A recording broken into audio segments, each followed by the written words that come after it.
Evening, everyone. How are we? Hope you're all well. I thought I was about to say, we'll wait for Brad to come on, but what I thought I'd do, come on and say a couple of quick shout-outs and that, and then when Brad comes on, we can get into it. Might save a bit of time that way, rather than when Brad's on doing shout-outs and saying good day to everyone. I can do that for 10 minutes, and then when Brad comes on, we can get straight into it. Let us know if you got me loud and clear, everyone, please, because this is going to be a good stream tonight. Should be really good. Going to cover some points. I've upset the tradies. G'day, Newy, Joe, Ed, Jack Turtle, Margie Lavelle. Who else we got on here? Newy, Joe. Few on there. Timmy Ryan. I'll go back. Keep going back there. That's about it, I think. StreamYard's on. Landy Smurf. G'day, mate. How you going? Steve Webb. Supply and demand.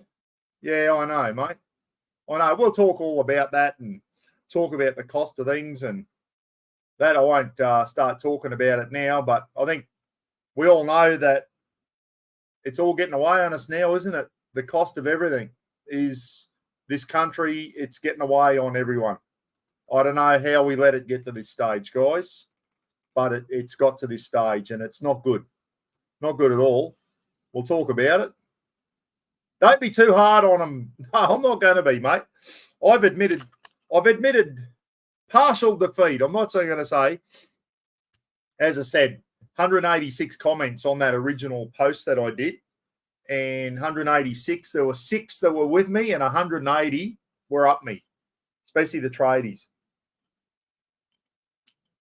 Benny Hobbs, as I said, guys, I put a post up. I was hot under the collar at the time. Brad's on. I'll bring Brad in. G'day, mate. I was just on saying g'day to everyone before you come on. So, yeah, just having a shout out there. So, no, there was overwhelming in that post, everyone, that everyone was with the tradies. And I'm not one to go and pull me post down because people don't agree with me. It's created a lot of bloody discussion, and that's what you're on tonight. Brad, thanks for tuning in, mate. Thanks for coming on tonight. Really appreciate it. Very welcome, mate. Go the Chiefs. Go the Chiefs. This is the one I got in the auction that night. Oh, righto, mate. Yeah. Oh, good stuff. All signed up, yeah. Yeah. No, that's good. We're going down to the Gold Coast next week, mate. Wednesday we fly down from Townsville to the Gold Coast. For them, the Chiefs are playing in just a Masters rugby league competition down there, and we're a bit of a boys' weekend away. Be good. That's where you're playing left, right, out. Is that right? Chief Waterboy, mate. That's me. Chief Water. I even put a picture of the Waterboy on the post, the Adam Sandler movie, The Waterboy, and people still couldn't guess what I was doing. Dead set diddly wrong. I even had a picture of the Waterboy up there, guys. Goodness me. Mr. Bullet, don't even try and ring me after the feed tonight, Mr. Bullet. I won't answer you. Just listen in the night and I'll try and keep my mouth shut. No, that's all right. This is all about getting into it, guys. If you don't agree with something we say or whatever, put it in the comments. If you get into an argument in the comments with someone, keep it civil, guys. Don't get into an absolute shit-slinging match with them. Try and keep it civil. And that's what me and Brad do. As you know, me and Brad are good mates, guys. And even Brad disagreed with my comment the other day. And he said, Buck, and sent me a big message on when he used to run a business and that. And I invited Brad to come on. And I invited a couple others to come on. And unfortunately, they couldn't make it. One was Phil Taylor, guys, who's a builder and a supporter of my channel. Phil Taylor. I'll tell you a bit of information that Phil gave me. Phil sent me quite a bit of information. Phil's a builder by trade and employs a lot of tradies and that. And the other one I asked to come on, Brad, was Pete from WA Camping Adventures, mate. Not to talk about camping, but Pete's a brickie. Pete's a bricklayer, got his own bricklaying business. So Pete said, I'd love to come on, Buck, but I'm away this weekend. So Pete couldn't make it on. So, but I did say to him, I said, you and Cam pull your fingers out and get on a live feed with me. He said, yeah, no worries, we will. Yeah, awesome. So, G'day, everyone. I haven't had a chance to reply to everyone in the chat, but g'day, everyone that said g'day. Yeah. And yeah. hope we have a good Anyway, night. so the reason Brad's on, Brad, tell us just a quick bit about the trade side. We all know you've bloody worked as a fiery and done all that type of stuff, mate. But your main gig for a long time has been a motor mechanic and running your own business. Just tell us a little bit about your background, mate. So if there are tradies and people on in the chat room tonight, they know where you're coming from, mate, so that they know who's this bloke. You've had your own business and you've run it very successfully, mate. So just let them know what you did for the last 40 years in relation to the business. Yeah, thanks, mate. Well, I left school on the 4th of December, 1981, and I started my apprenticeship. It was around about the 25th, I think it was, of January, 82. So only a month or so later. So I did my apprenticeship at a Ford dealer at Cessnock, Felton Ford. Harvey and Diana Felton employed me, and I was one of, I think, 3 apprentices there at the time, and probably another 6 or 7 mechanics in the workshop. Could have been probably slightly more, but around that, what I remember. Yeah. And I did my trade there, and I finished there in January 1986, and then I got a job with Ultratune, and they were back in the days when we could actually physically, adjust mixtures and idle speeds and set ignition points. The old guys would remember all of those terms, and adjust distributor timing, and you could have a major effect on the way that the cars ran in those days with doing that. And well, I don't want to sound like a smart ass, but we were bloody good at it because we had the really good equipment and we had good training back then as well. Yeah. So that was January of 86. I started with Ultratune, and in November, the 1st of November, 1994. It was about 3 months before Alex, our eldest, was born. Yeah. We bought our own business up here at the local shopping centre, Ultratune at Green Hills, when it was at the back of the Big W building. Because if you remember back in those days, Big W had their own auto bays. Yes. Yep. And up until recently, Kmart did the same thing, but they're now My Car. They're owned by, I think, Pirelli and Continental, I think. So they got, both of those big retailers got out of automotive because it wasn't the right fit for them. That's not their core responsibility, their core position.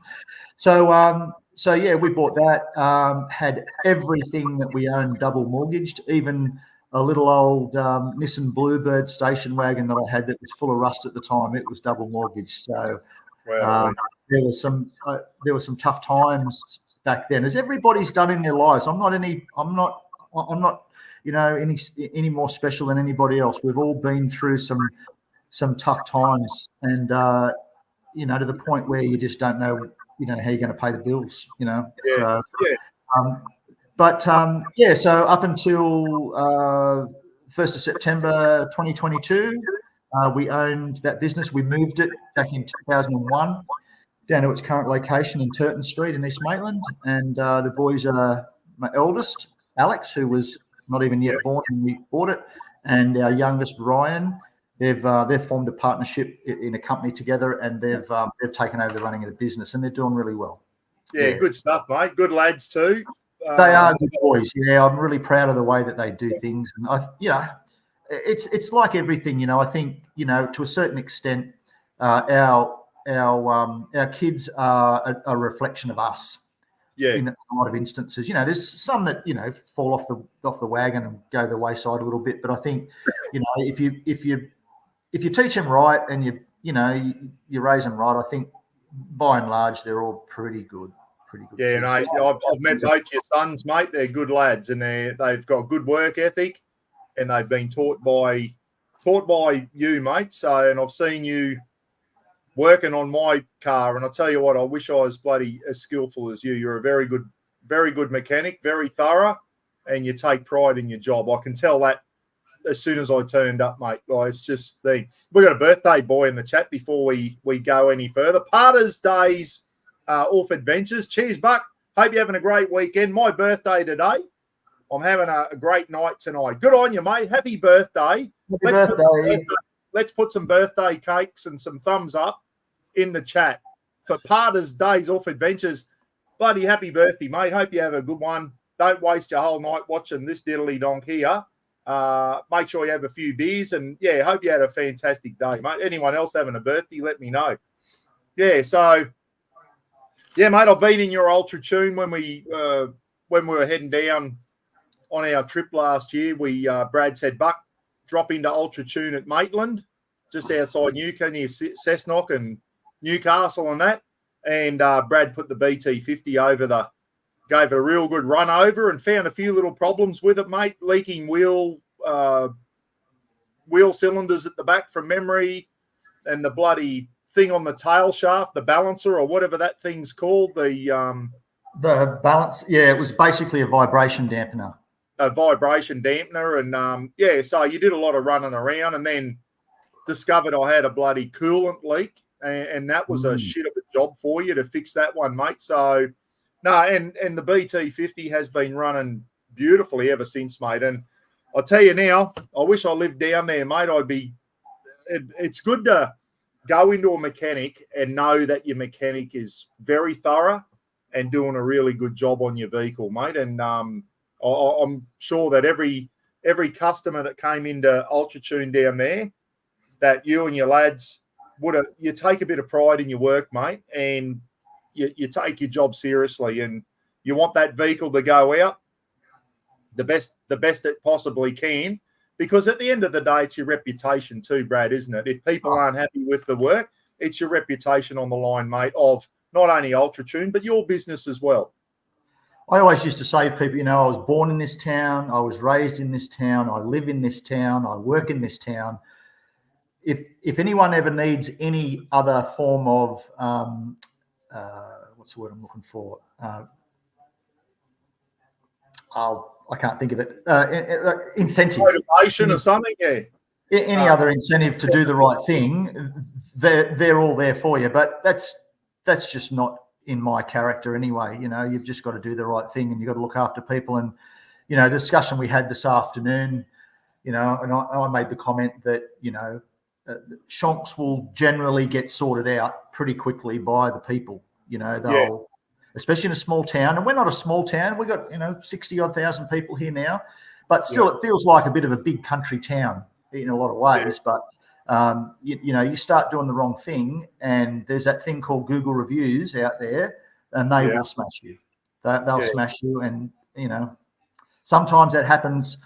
For some people, it's not fair. Someone might not like what someone says socially or their political views or whatever, and they'll go on there and they'll attack their business for no reason because they don't like someone's personal views or something. But by and large, I think most people are pretty fair. I think Mark there said before about do you think the BT50 will get to 700,000 Ks if you keep changing the oil? Look, you've got to keep changing the oil on these modern cars, especially diesels, with the amount of particulate that they put into the oil, and that's those sooty burnt particles, I should say. But if you keep changing the oil regularly, as a general rule, what kills most vehicles, most engines, is something else happening. So something like a coolant leak that's not picked up, an engine overheat will certainly kill them. Generally not checking cars over, Unfortunately, these days, cars are extremely fortunately, cars are very reliable. But unfortunately, what that does is that leads us down to a path of, but with them being so reliable, you don't realise there's a problem there until the very thing that kills it. So if you don't check your car over once a month or thereabouts for oil level and water level and that sort of stuff, and just have a look underneath it and belts condition and anyone can do that. That's not difficult. That's really easy stuff to do. But you will normally then be kicked in the backside when that coolant leak becomes a massive problem and you've just blown the engine up. So it's normally something else that kills the engine rather than the the oil changing. But oil changing is a fantastic thing to do. Don't change the oil, and I will absolutely guarantee you that that's what will happen. You'll kill it that way. Yeah, no, it's good. And we're talking about when we came through Maitland, mate, and you did a check over the BT50, you picked up that the rear cylinder, the cylinders were leaking, that bloody vibration dampener, which you said would have been a trip stopper and all that. And this is where I'm going, guys. I'm not out to bash tradies, Jace. Good on you to show your face up, mate. The only time you show your face up when you want to gob off about something. But I put my vehicle in for a major service just before I left Innisfail, mate, and said, I'm going on a big trip. And I told this to my mechanic. I said, I'm going on a big trip. Check everything over. And if you see anything, let me know so I can sort it out. So I get down to your place and you picked up some, I don't know if that happened on the way down. I very much doubt it, mate. I reckon that was probably on the way out. The leaking wheel cylinders, did that happen on my way down? They've probably been leaking for a while. I don't know. But when you put your vehicle into a mechanic, mate, and you say, can you check it over? You expect the mechanic to actually check it over. And if he does find anything, put it down and let you know about it so that you can start prioritising the work that you've got to get done on your vehicle. Yeah, look, you're absolutely right. Whether or not those problems happened before the start of your journey or not, who knows? I don't know. Given the benefit of the doubt, it could have been something that wasn't obvious at that point. The reason that I picked it up and I saw it was because it was checked over at that point. And look, I'm not a bloody. I don't have psychic abilities. I just see what I see, And if you check things, then you will see things generally that are there. Yeah. If you don't check them, I guarantee you won't find them. So, when it's all said and done, the main thing is that those problems were picked up. They were relatively easily rectified. When I say easily, there was a bit of work in it, but the potential nature of those failures would have been catastrophic. Yeah. The wheel cylinders, not so much. They weren't about to fail catastrophically, but if that balancer had to let go, that would have taken the back end of the transmission out, back end of the transfer case out, I think. It would have been a big problem. But and then, of course, your coolant leak, that would have been trip ending. That would have, if you hadn't have picked that up. And remember, that was actually the next day. That was the day that we went for the flight. Yeah. Yeah, when you picked up the coolant leak. Yeah. And you were parked out the front, and that wasn't there the day before. And it was that fitting on the back end of the water pump that had failed, just leaked, and put a patch on the ground that big. And I said, you better come back. I don't know what's going on. And we had a look, and sure enough, there was a coolant leak there. So that wasn't there. The coolant leak wasn't there the day before. I can guarantee you that. So there was no sign of it. And the trouble is it wasn't the plastic housing that failed. It was the little rubber O-ring. As soon as you saw the O-ring, you went, there's your problem. It was just chewed out. It had perished. Yep. You could buy a 50-cent O-ring, not on your life. You had to buy the whole housing, which was $300-something from memory. Yep. So it's just the way motor companies get into you. So why are we here tonight, everyone? I put a post on, as Jace has alluded to there. I put a post on. I went in the other day and I got, I probably didn't need to do. I've been running that cable in the BT50 for years. I put my hand on the cable the other day. I don't know why I did that, and it was quite warm. And I went and saw the auto elec, and he said, yeah, mate, he said you should put a thicker wire in. And I thought, oh, all right, there's already a wire there. And he said, you want me to take the old one out and run a new one? I said, well, what's easy? He said, oh, I'll just run a new one and leave the old one in there in case you ever want to use that again to run the fridge or something like that. And, and people pick me up, Brad, saying, oh, did you get a quote? Now, listen, when you get a big job, you usually get some quotes, don't you, to make sure. I was thinking I'm getting about 7 meters of cable run, okay, and just an Anderson plug put on the end of it, a MIDI fuse at one end and Anderson at the other, run the cable through. I was thinking a couple $100, Brad. got the bill and it was just under $500 from memory, 470 something. And at the time I thought, absolute bullshit. For that job, you've got to be kidding me. Nearly $500 to do that. I don't know how to do MIDI fuses and all that. Wish I did. I could have. There's a lot of people in the thing here that could probably have done that job themselves, and good on you. We'll talk about that, trying to do stuff yourself a little bit later in the thing. So I blew up and I put a post up and said, what a rip-off, $470-something to run 7 meters of cable from my starter battery down into the tub.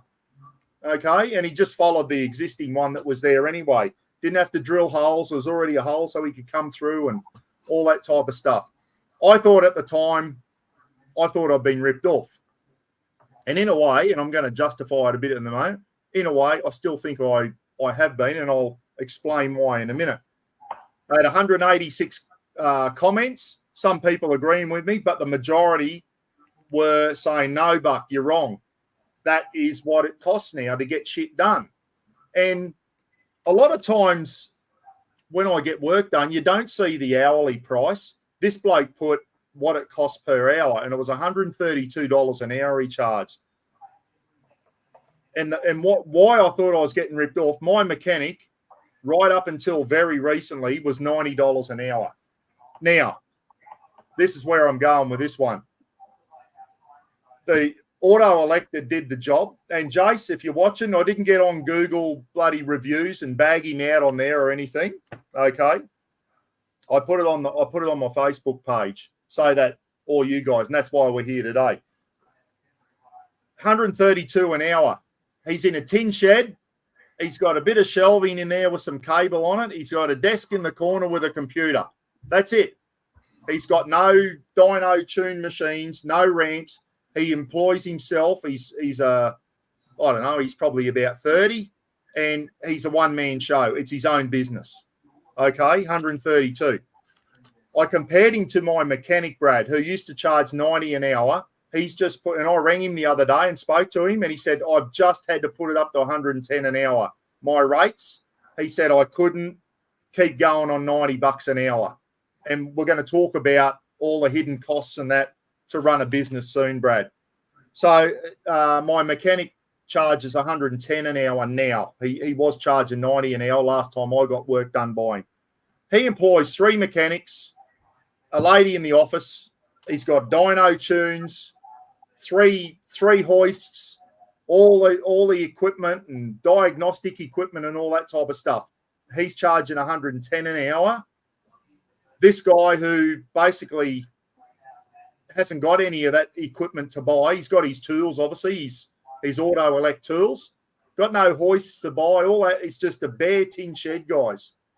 And he's 132 an hour. So I still maintain that I reckon he's overpriced. But a lot of people are saying, I live in a country town too, where the rent on his shed, I guarantee you, wouldn't be as much as an auto elect in Sydney or Brisbane trying to rent a shed down there. Okay, I can imagine trying to rent a workshop or a shed or something in Sydney, how expensive that must be, mate. And that's just one of the many costs that people have got to take into account, is how they come up with what they're going to charge you an hour. So that's why I blew up, guys. I was comparing him to my mechanic, who's got a lot of equipment. He employs people, and this guy's in a tin shed with a computer and charging 132. I would say his overheads would be nowhere near as much as what my mechanic would be, and all that type of stuff. Brad, we're going to go on. You ran a mechanical workshop for a very, very long time, mate. Tell us about some of the hidden costs. When someone comes in and gets charged $140 an hour, it's not $140 an hour going into your pocket. And that's what a lot of people are alluding to. There's a lot of other hidden costs. So for any non-tradies out there, this is what Brad had to put up with when he ran his mechanical workshop, and some of the things that he had to take into account to work out what he was going to charge people. And I guess, Brad, before I forget to say, you're not only a mechanic, mate, you're a businessman. You had to learn how to run a business too. You had to You can't afford to run a business and lose money.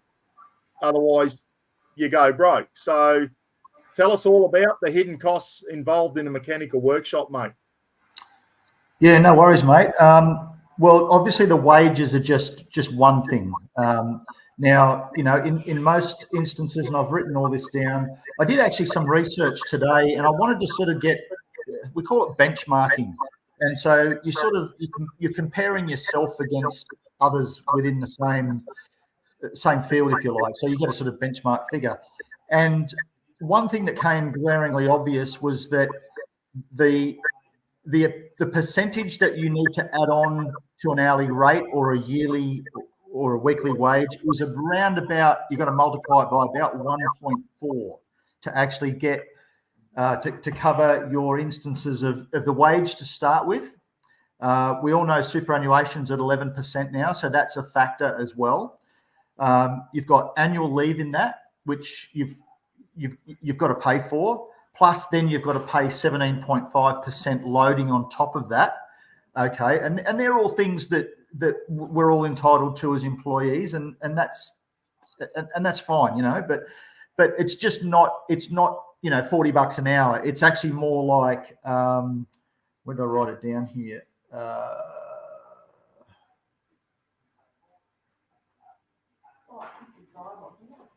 $57 an hour. So when you take into account wages, super, annual leave, sick leave, public holidays, there's 12, believe it or not, 12 public holidays in a year. And then, of course, workers' comp, that will change a little bit between industries, but mechanics tend to be fairly high, as most laborious type workers would be, plumbers, electricians, that type of thing, high risk for injury. So you're looking at about $57 an hour to employ someone on $40 an hour. Okay, so that $80,000 very quickly becomes nearly $112,000 a year. Yeah. So then you've got to look at the mechanic is working 38 hours a week. Okay, and so that's 7.6 hours, 7.5 hours a day.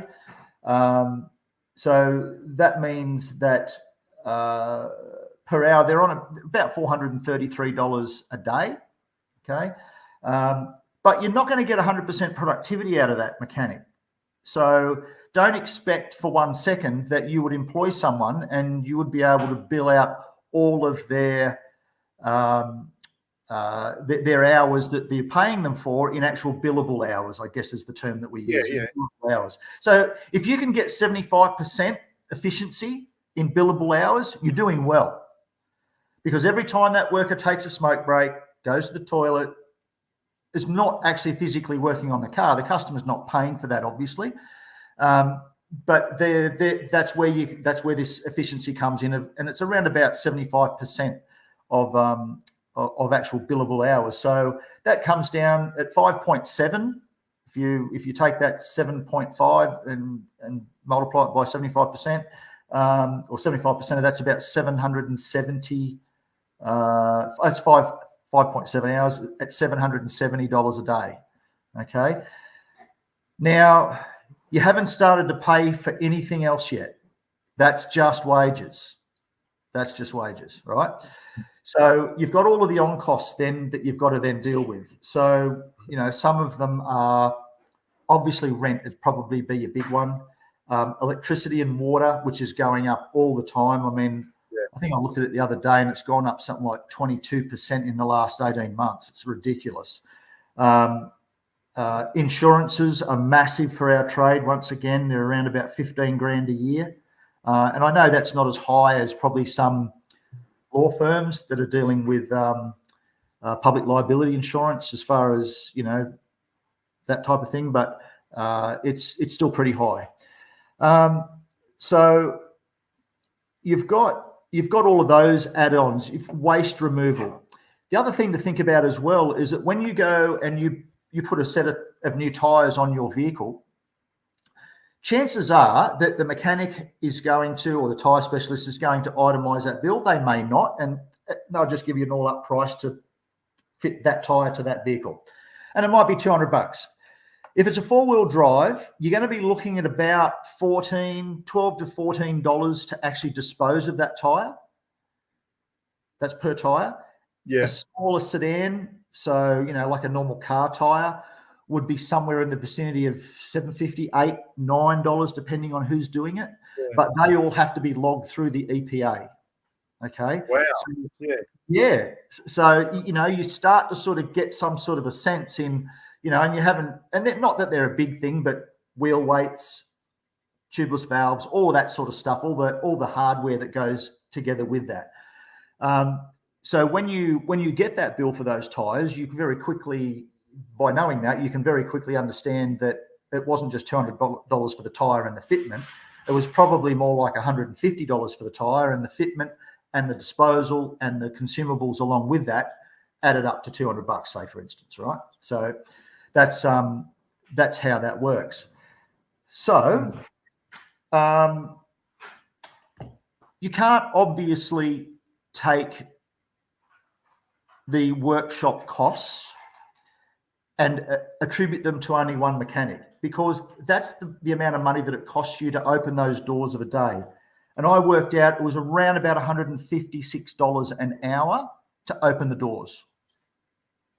Now that's assuming a 7.5 hour workday, 5 days a week. Okay. And that didn't include wages, you told me before. No, that's all of those other costs: rent, electricity, insurances, all that stuff.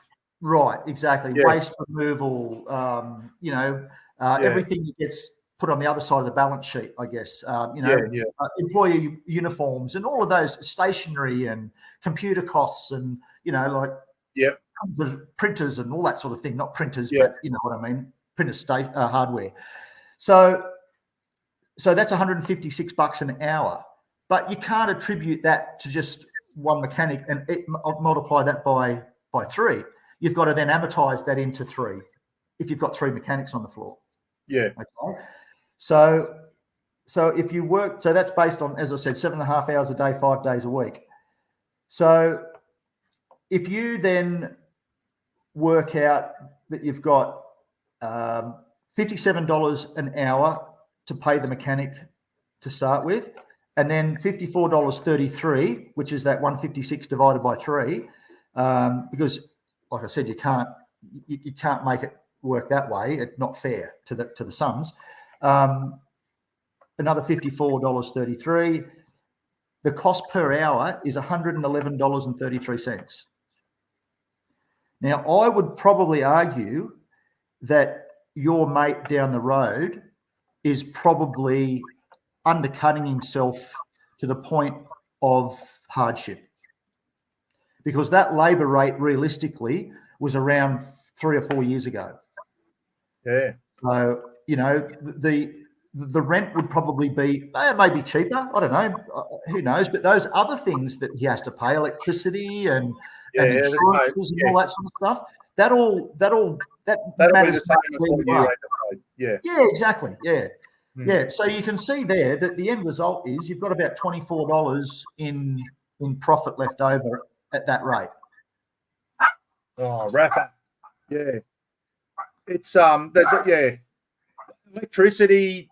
We're going to talk soon about what the government can do to try and ease the cost of living. And when we say about the cost of living, we're not just talking about groceries and all that type of stuff. It's what they can do to give businesses a break so that businesses like you don't have to charge me so much money to get my car fixed or to get a cable run and that.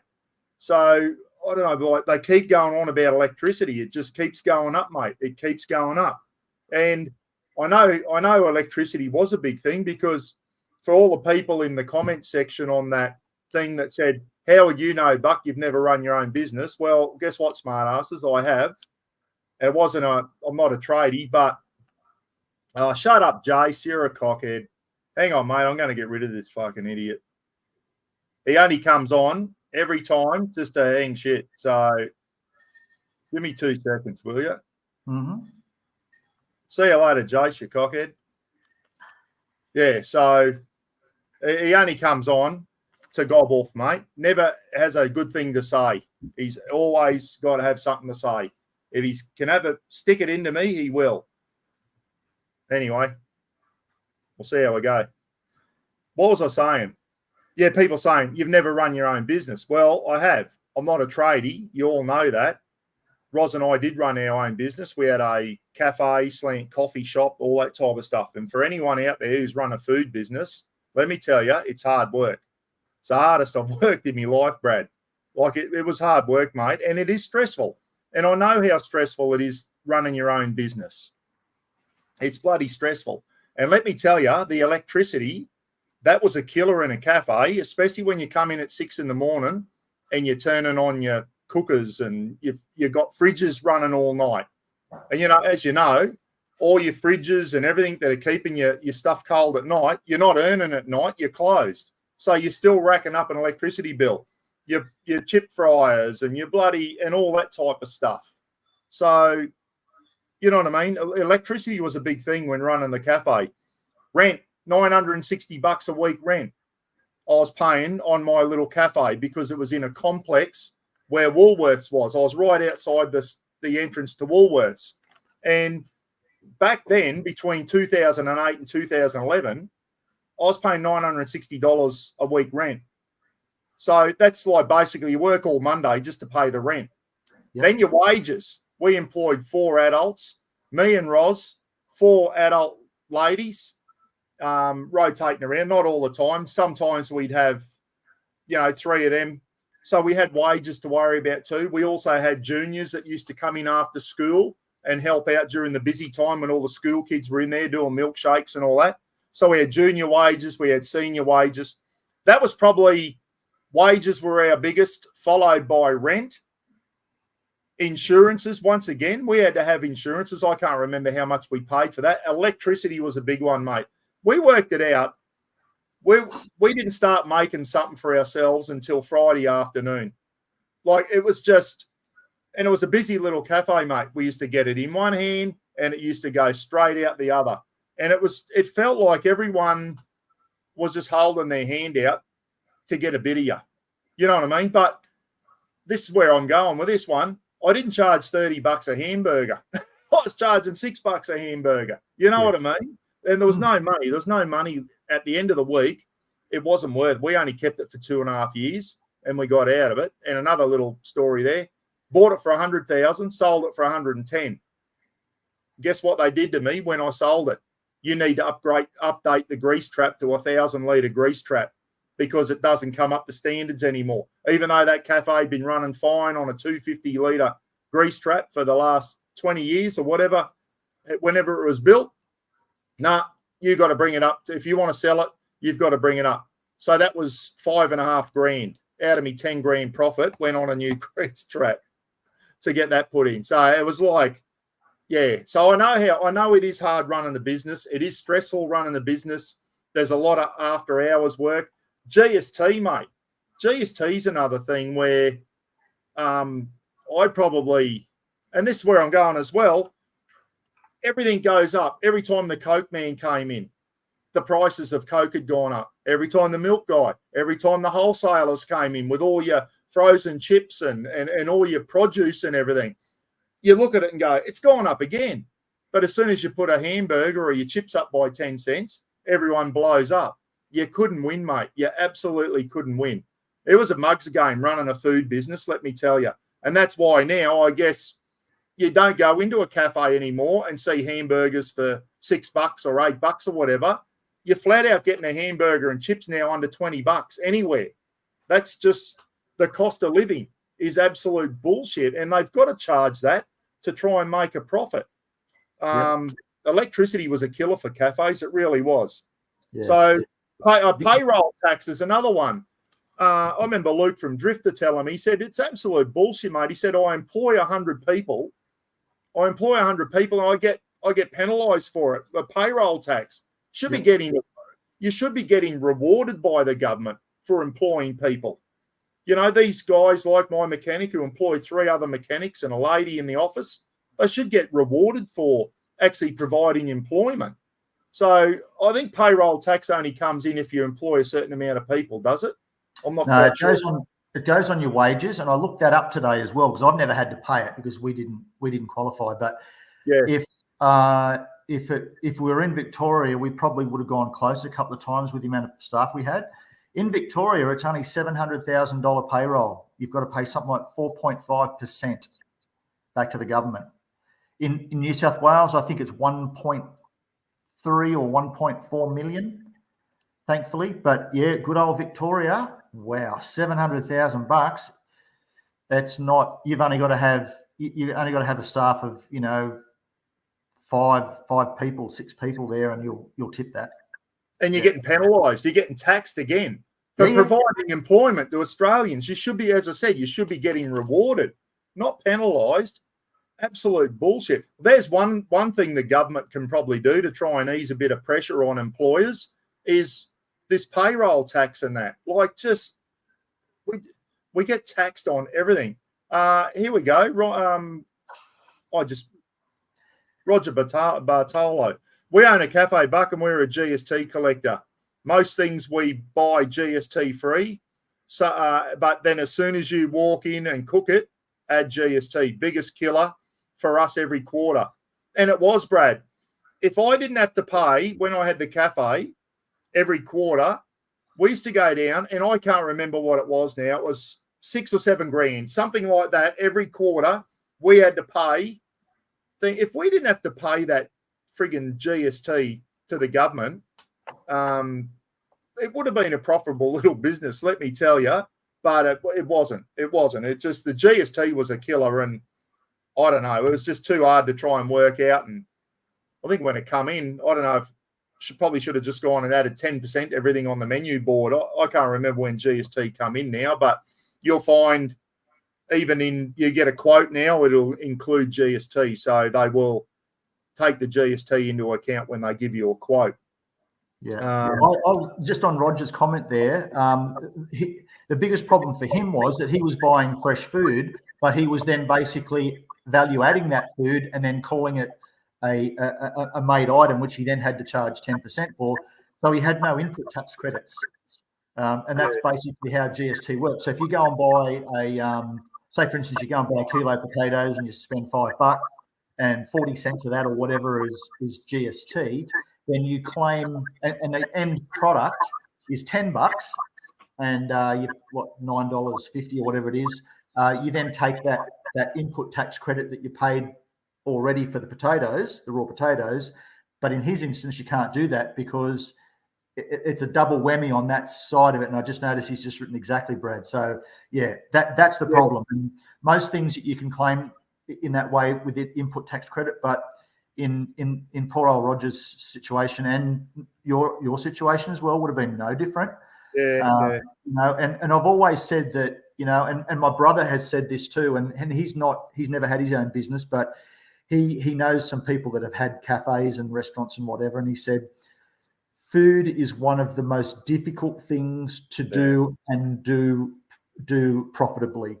Anyone can do it well, but you've got to do it profitably, because at the end of the day, no one wants to go and get their car fixed or their electrician to come in.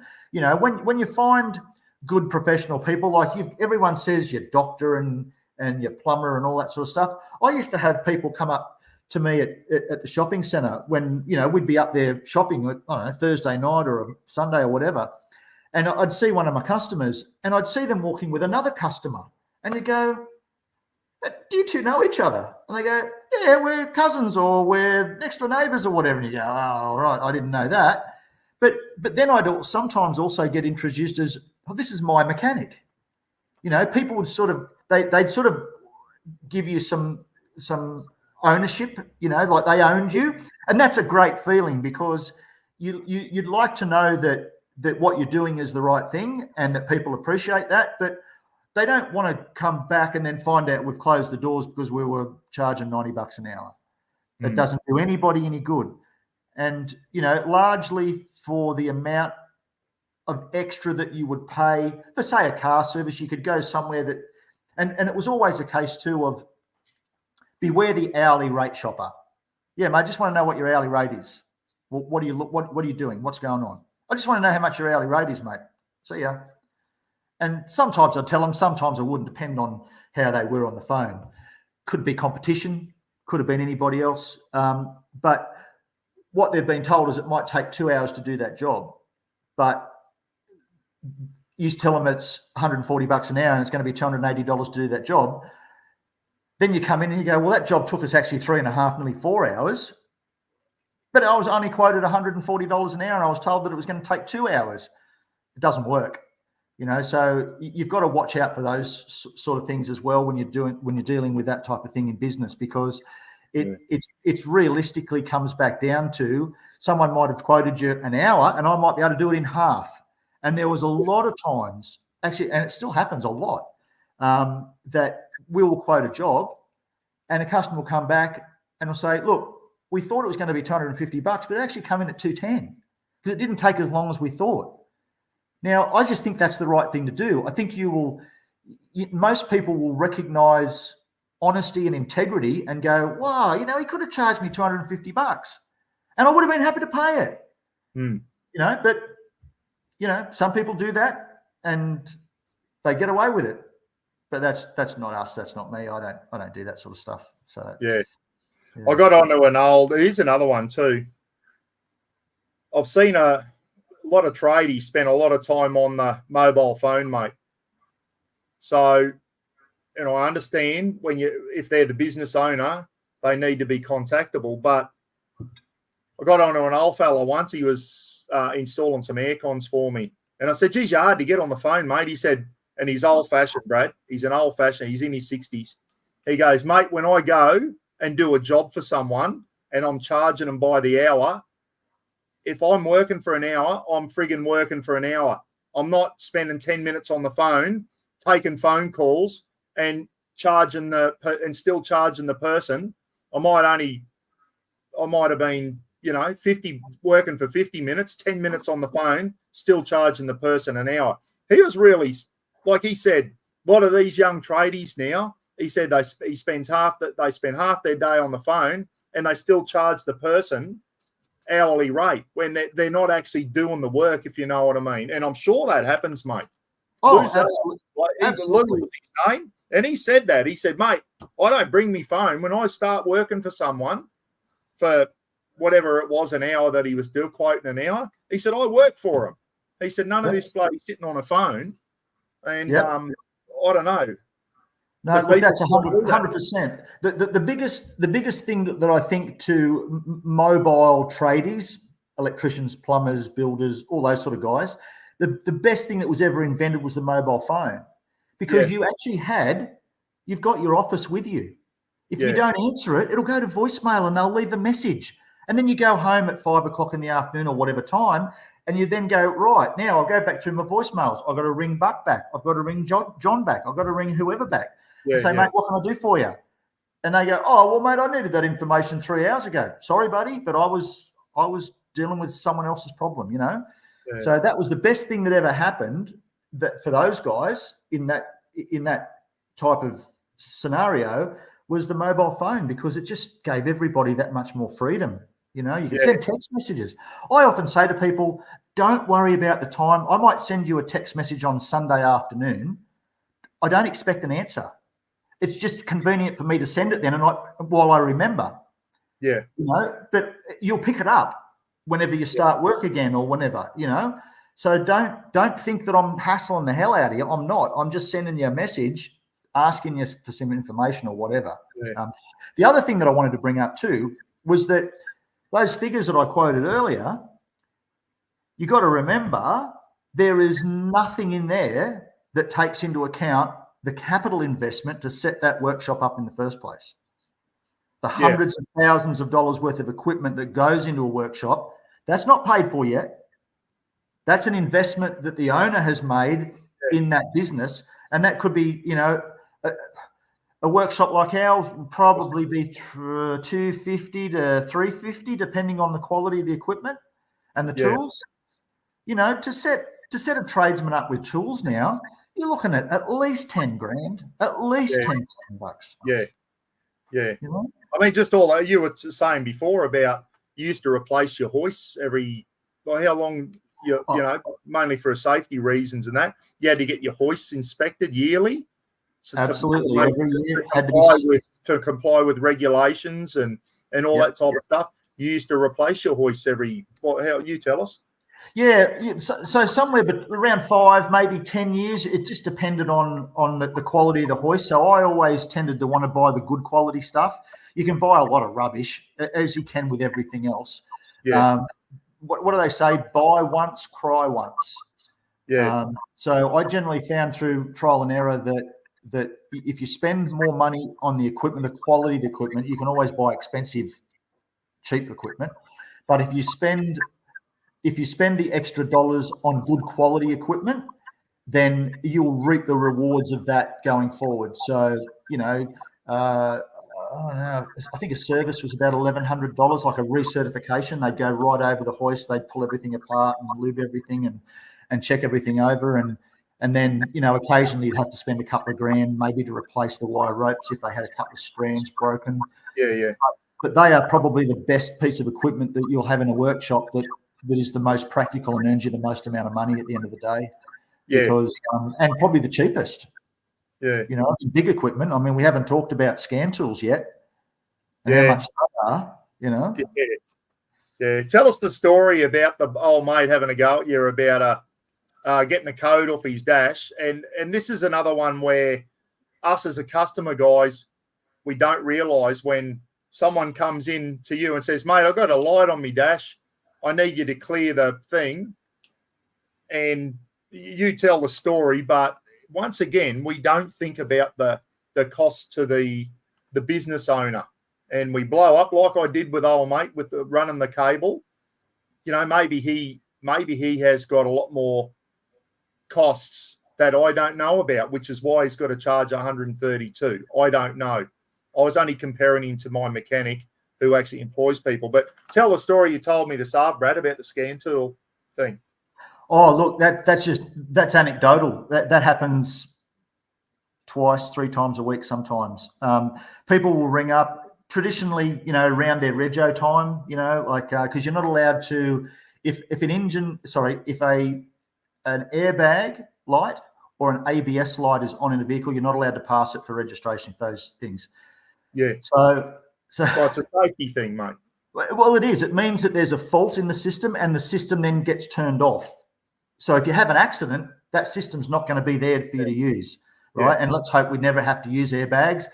They're pretty violent, you know, and they can cause their own injuries. You know, people wearing glasses, especially, they'll have glasses smashed in their face, and it's a pretty violent thing. It doesn't happen like it does in the movies and stay inflated, and then they've got to shoot the airbag to get it to deflate. You know, it's up and it's down before you realise. The cabin's full of white powder. You know, and it's like a cornstarch they use to fold the airbag in, and it's ignited by a pyrotechnic charge. So typically you get them ring up and they go, oh yeah, I need to have the light turned off, and you go, okay, no worries. So in the end, I'd say, look, that's going to cost $60. You've got to be joking, mate. No, mate, I'm not joking. It's a $15,000 piece of equipment that costs me a couple of $1,000s every year to have the software updates on. Yeah. And I've got to spend 10 minutes of my time in turning it off. So yeah, $60. Oh, you can shove that up your ass. Other people go, yeah, mate, that's fine. That's okay. But they don't understand that piece of equipment that you've got that you're using has got to be paid for. Yeah. And once again, that traditionally these days is it's like a screwdriver or a rattle gun. It's just it's a tool. Yeah. You know, it's not a specialized piece of equipment. It's just another piece of equipment that, any mechanic that hasn't got a scan tool these days is lost. I mean, you just can't. Yeah. You can't do anything. You know, everything's got to be accessed via a OBD2 port, scanned. You know, find out what the codes are and all that sort of stuff, and go from there. And I always say to them, this is not going to fix your problem. This is just going to turn the light off. You could get halfway down the road, and the light comes back on again because you actually haven't fixed the fault potentially. You know, if it's got a short circuit in an airbag, you might not be able to turn it off at all. Yeah. But that's not at all uncommon. That's very common. Yeah. So, I guess another advantage too, Brad, say most tradies and that, you can claim depreciation on a lot of the stuff in your workshop and that. And I guess the one advantage is being a government worker like I was for most of my career. Come tax time, there ain't a lot of stuff you can claim on tax. I guess as a tradie, there is a lot of advantages as far as claiming stuff on tax, vehicles, mileage, depends on the trade, obviously, depreciation of your equipment in the workshops and that. So that surely that's got to be an advantage for a tradie as well. Oh, it absolutely is. Yeah, for sure. And if you remember the previous government around COVID time, they wanted to instill confidence in business so that business would keep spending, and those that were open, of course, everyone in Victoria was shut, but those, we were open because we were considered to be an essential service. So what they did is they had this instant asset write-off scheme that came in. So in other words, if you go out and spend $10,000 on a new scan tool, you can claim that in this financial year. So in other words, if you've made, let's say you've made $50,000 profit for the year that you would normally be paying, let's say 30% tax on, now your profit actually is 40,000, not 50, because you've just bought that piece of equipment and you can write that asset off in this current financial year. That's finished now, I believe. I don't think that's still running. But that's what the previous government did to try and instill some confidence in small business, to get them out there and replacing pieces of equipment that they needed, and give them essentially a tax break, because otherwise you've got to depreciate it. And so if, say for instance, the depreciation schedule says it's 10%, and you buy something that's $10,000, then you can claim $1,000 every year for 10 years, and eventually that item will be written down to a zero value for tax purposes. It's obviously not worth nothing at that point. But so once again, $50,000 profit, $49,000 for that piece of equipment, because you've just depreciated it by $1,000. Yeah, no, that's good. Hey, another one too, mate, before I forget, someone put in the comments, and I know a lot of the comments were saying, no, Buck, you're out of touch. Tradies need to charge this. But there were some other good comments as well. One of them was, and I'll ask your thing, we know that anyone who runs a business out of a shed or a workshop or whatever, there's a lot of overheads, electricity, rent, all that type of stuff. Should people, and I'll give you an example, say a plumber working out of his 79 Series Land Cruiser, and he goes around doing plumbing jobs. He doesn't have a workshop. He doesn't work out a thing. He might work from home, might store some equipment and that in his shed at home or whatever. Should people, and this is only a question, maybe people in the comment section, people working out of their car, like a plumber or an electrician, should they be cheaper per hour because they don't have as many overheads, or do they have as many overheads? I know they've got fuel to contend with, which can all be claimed, as a tax deduction as well. Should blokes doing mobile work like plumbers and electricians and that, their hourly rate's still up there, Brad? Especially smart. And I get it. It's a responsible job and it can be a dangerous job. Should they be a bit cheaper per hour, or I don't know. What's your thoughts on that? Yeah, well, that's a hard one, because you've got to then sort of factor in the fact that they might have to drive an hour between jobs, and they don't get obviously paid for that hour. So if it took them from 9 o'clock to 10 o'clock to drive from here to Singleton to go and do another job, I suppose that sort of has to be factored in some way. Some will charge, $60 an hour traveling time, depending on where they're coming from. And I think that's a bit, like, they could have come from around the corner and you wouldn't have known, you know what I mean? And they could still charge you $60 an hour traveling time, so to speak. But it's always difficult, because realistically, as an electrician, for instance, if you want to start out, you go and buy a ute. You've got some ladders, screwdrivers, testing equipment, that sort of stuff. Your investment might be, depending on the value of the ute, obviously, $30,000-$40,000. You've got no electricity. You've still got workers' comp insurance and all of those sort of things that you've got to pay for, but a lot of those other costs you don't have. So it'd be interesting to hear, and I don't know whether there's any in the comment section here that are in that position, that if you could do that, legitimately, you know what I mean, and I guess morally as well. And morals comes down to the individual, I know, but it's a difficult one to answer based on a lot of different factors. Phil Taylor, who's a builder, guys, and employs a lot of tradies. Spewing you couldn't come on, Phil, but Phil said, yes, they should be cheaper, and Phil's an actual builder, guys. Speaking of which, Phil, thanks for all the facts and figures you sent me. I'm not going to pull them up here, but basically, Brad, Phil runs his own business. He's a builder, builds houses down in New South Wales, and he basically said until he starts building his 8th house for the year, he only breaks even after the 7th house.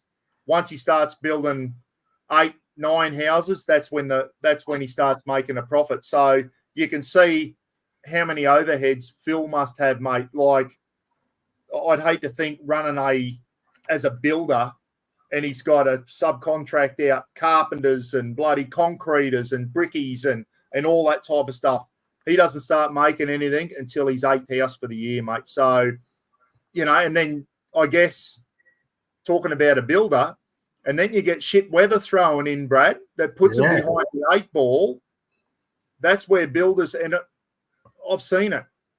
I've seen when I got out of the army, I was a builder's labourer. For all those who reckon I've never done any sort of work besides government, I have. I was a builder's labourer for a while, guys, and I was working for a bloke. He was a builder, a carpenter by trade. And we were building a 2-story house. I was just a labourer, and there was him and my mate who was a qualified chippy as well. And I used to just help carry the wood and all the frames. And, I was just a bloody extra set of hands basically in that. As I got more experience, he let me on the drills and all that type of stuff, the nail guns and whatever. But we got hampered by a lot of bad weather down in Brisbane, and I could see the stress levels going up in him. He was getting so short because the weather was putting him behind the 8 ball. And to us, it was great. He'd go, don't come in, it's belting down rain all day, we're not working today. And you go, you beauty, as a labourer, all right, I didn't get paid, but having a day off, to him, that's big money down the gurgler, mate, as a builder. Losing 1, 2, losing weeks at a time. I'd hate to think how much the builders in Innisfail here lose on their outdoor jobs because of the rain, the amount of rain we get. And that's where I guess you've got to be a good businessman. And they have several jobs on the go at one time. They don't just build a house, because if that turns to shit, that's where they go and do a bathroom renovation or whatever, where they can actually keep the money coming in, keep earning money, because they've got to plan around the weather as well, mate. I guess it's pretty good at Maitland, and you've got a workshop, whether it's raining or not, you turn up, you can still service cars. Builders and that, concreters, it can put them behind the 8 ball. So, but as I said, Phil said 8 houses before he started seeing a profit, which, if you get a lot of shit weather and things going against you and you don't get to that 8th house, I'm not sure how many houses Phil could knock out in a year. I don't know. But if you don't get to that 8th house, you're up shit creek, mate. So a lot of stress involved. Running your own business. Absolutely. And in some of those instances too, possibly those houses have been quoted on 6 months ago to current prices. And then all of a sudden the prices jump up by 5 or 10%. And now, and this explains a lot of reasons why we've lost a lot of building companies, because they've been on these fixed price contracts that they've maybe quoted 2 years ago, a year ago, and now all of a sudden concrete's gone up 30%. Timber's gone up 15% since they quoted it. All those things, and it's almost like it's a deck of cards just waiting to be one piece taken out and the whole thing collapses. So They require money coming in. And I notice here, if I can just say, Paulie Newcomb made the comment that he had a smash repair business, and the killer for him was that when he had to pay COD for parts, but had to wait 90 days to be paid from the insurance company. Yeah. So, that might be $10,000 worth of parts to repair a car, and now he's got to wait 3 months before he gets that money back. That has, he's got to try and fund that, possibly through a debt facility with the bank, an overdraft, and they're massively expensive now. So it becomes really hard. I know a builder here told me, he said, mate, over COVID, he said we couldn't get building materials. And then after COVID, everything went up, like the shipping costs, like everything, just about everything we use now is imported, as you know, and even sea freight and trying to get plywood and all this type of stuff. He said every time you get roof screws, they've gone up, or nails, or bloody building materials, concrete, all that type of stuff. Brad, as a mechanic, Phil, I don't know if you could maybe put some comments in too as a builder. Brad, what could the government have done to help you not make more of a profit, but decrease, like make it better to run a business so you didn't have to charge, like to take the pressure off you? What could they have done as a motor mechanic running an ultra tune? What could the government have done to ease the pressure a bit, mate? And Phil, as a builder, mate, I'd love to see maybe you put some, or any other tradie in there. What could the government do to bloody ease the pressure a bit? Because if it eases the pressure on you, Brad, it might ease the pressure on the customer as well, mate. Yeah, look, that's a really hard one, because it sort of depends on the type of business too, I guess. I mean, from our perspective, during the last government, they did a few things, like they cut company tax rates down substantially from what they were under the previous government. So, that helps a lot as well, because you've got to remember, you're not only paying tax for this year, but then you have to actually pay your portion for next year as well. So you sort of get with two tax bills at the same time. We're talking about company tax, profit tax now. Mate, I don't know. I think the government's caught in a pretty, and it doesn't matter whether they be Labor or Liberal. I don't think it matters. They're caught in a sort of like a merry-go-round. There's one mob that want to boost wages, and typically the Labor government want to do that, and that's fine. And they want to boost wages, and they want to have workers better off and whatnot. But what they don't completely understand, and I think that's where this cost of living situation comes in, is that one begets the other. So it's sort of like, I guess, walking through a wet paint, and then your footprints last for the next 30 meters up the street once you've walked through that wet paint, because the wet paint's still on your feet. So what I guess I'm getting at is the end result is far further reaching than what you've just walked through. It doesn't end at the point where the paint was. It goes on for, not forever, but for a fixed amount of time. So when it's all said and done, I think anything that the governments can do to reduce the expenses to business, and the Liberal government did that in that instant asset write-off, and there was reason behind that.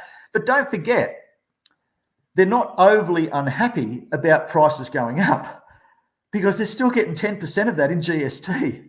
Yeah, I know. So every time I put my rates up, they're better off by 10% as well. So let's not forget that. Yeah. So that's more tax. So and then they get criticised for the cost of living, and then the Reserve Bank has to step in and put interest rates up to try and cool the economy down.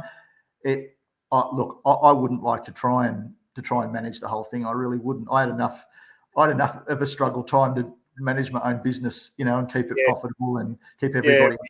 We knock politicians and we knock the Prime Minister. It's stressful running a pissy little business. Imagine trying to run a whole country, Brad. It wouldn't be easy, mate. Hey, listen, I've noticed since COVID, and I'm sure everyone else has, we seem to have a lack of tradies. Are we short of tradies in this country at the moment? Yes or no? Absolutely, we are. I think we are too, mate. Do you want my thoughts on the matter? Yeah, I'm going to ask you in a minute. Phil Taylor, I know you've probably got your go-to tradies down there, your concreters and all that. You've probably got them on tap, mate, that probably work for you. But, mate, I had my aircon shit itself at the start of summer. It's still rooted, and I haven't been able to get me spark. He's come around to have a look at it about 5 days ago. I've been waiting for a couple of months or for ages now, since I've had that generator, for him to come around and have a look at putting a power board in so I can run the generator if we lose power or whatever. He actually made it around the other day. He made it around the other day to look at the aircon and to look at where he's going to put the power board. And he said, I'll send you a quote. That was a week ago. We've already been waiting for a couple of months. This for a Sparky, a normal electrician. Just hard to get them, mate, especially in country towns. I don't know what the big cities are like. What happened to all the tradies after COVID? Did they all die of COVID? That's what I want to know. Did the tradies all die of COVID? Because it seems to be almost impossible trying to get one now. And if you do get onto one, a lot of them say, mate, I can't get to you. I'm too busy. Thoughts, Brad? Yeah, so no, the problem started way before COVID, and I'll argue that it started probably 20 years ago at least. Okay. And I think the problem, and I can tell you from experience, the problem that I believe goes back to the education system. Because when we went to school, right, we're the same age basically. Yeah. I think you're 6 months older than me or whatever. But when we went to school, if you stepped out of line, hey? No, don't worry. I'll get in better looking. Oh, right. Oh, thanks, mate. Yeah. So when we went to school, if you stepped out of line, you got a foot up the rear end. Now, I'm not talking about a metaphoric foot up the rear end. You got a literal foot up the rear end, right? You'd have pieces of chalk thrown at you, dusters thrown at you, whatever. Say dusters, that goes back a while, doesn't it? The old blackboard. Yes, blackboard duster, yes. Yeah, but that was the reality of it. And even some of the worst kids, I went to an all boys high school, Maitland Boys High, and we had 1,000 boys there. Do you reckon that wasn't a rough and tumble place? It was pretty full on. I mean, there'd generally be 3 or 4 fights in the playground every lunchtime, and they'd just get the shits with each other and there'd be fisticuffs. Yeah, you sorted things out back in the day. Right, exactly. But then we started down this woke avenue that we've entered, where we are now, basically. Oh, it's not their fault that they're misbehaving. So some of the worst kids in my year would be absolute angels today. I don't know whether you saw it on the TV a few months ago. There was a teacher from Maitland Grosman High. So back in the 90s, the Maitland Girls High and Maitland Boys High went co-ed. Yeah. Well, half the boys went to Girls High and half the girls went to Boys High, and they called it Maitland High and Grosman High. Anyway, I digress. So they lost my train of thought then. So they went down that path of co-ed, and I think that's a good thing. You need to have boys and girls, especially at that age, talking to each other and associating with each other. But there was a teacher up at the high there that got basically charged with assault, where there was some paper thrown at the teacher. And the teacher ended up throwing the paper back at him. I think it was like a spitball type of thing, a rolled up piece of paper, and this kid pelted it at the teacher. Well, it ended up in fisticuffs with this teacher basically belting this kid. And he was probably 14 or 15 or something like that, the kid. Well, he was then later found not guilty, which was great. But it's that type of thing, it can't be the children's fault. It's got to be someone else's fault. So what happened with apprentices was we'd get apprentices coming out to us, and I know a lot of my mates in the mechanical field, and I know I've got a few mates in the building game as well. They just said, I don't know, I put them on and they turn up for the first couple of months, and then all of a sudden they start going AWOL on Fridays. And then they go AWOL on Monday. And then they don't go to tech. They go to the beach instead. And they say, oh, you're not paying me enough.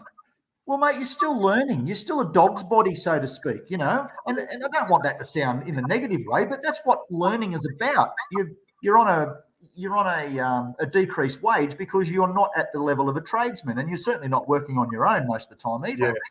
So it went down that path, and so you couldn't get these kids to turn up to work.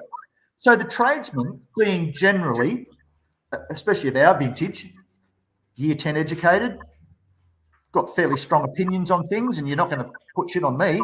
They just go to the kid, mate, just piss off. I don't want anything to do with you.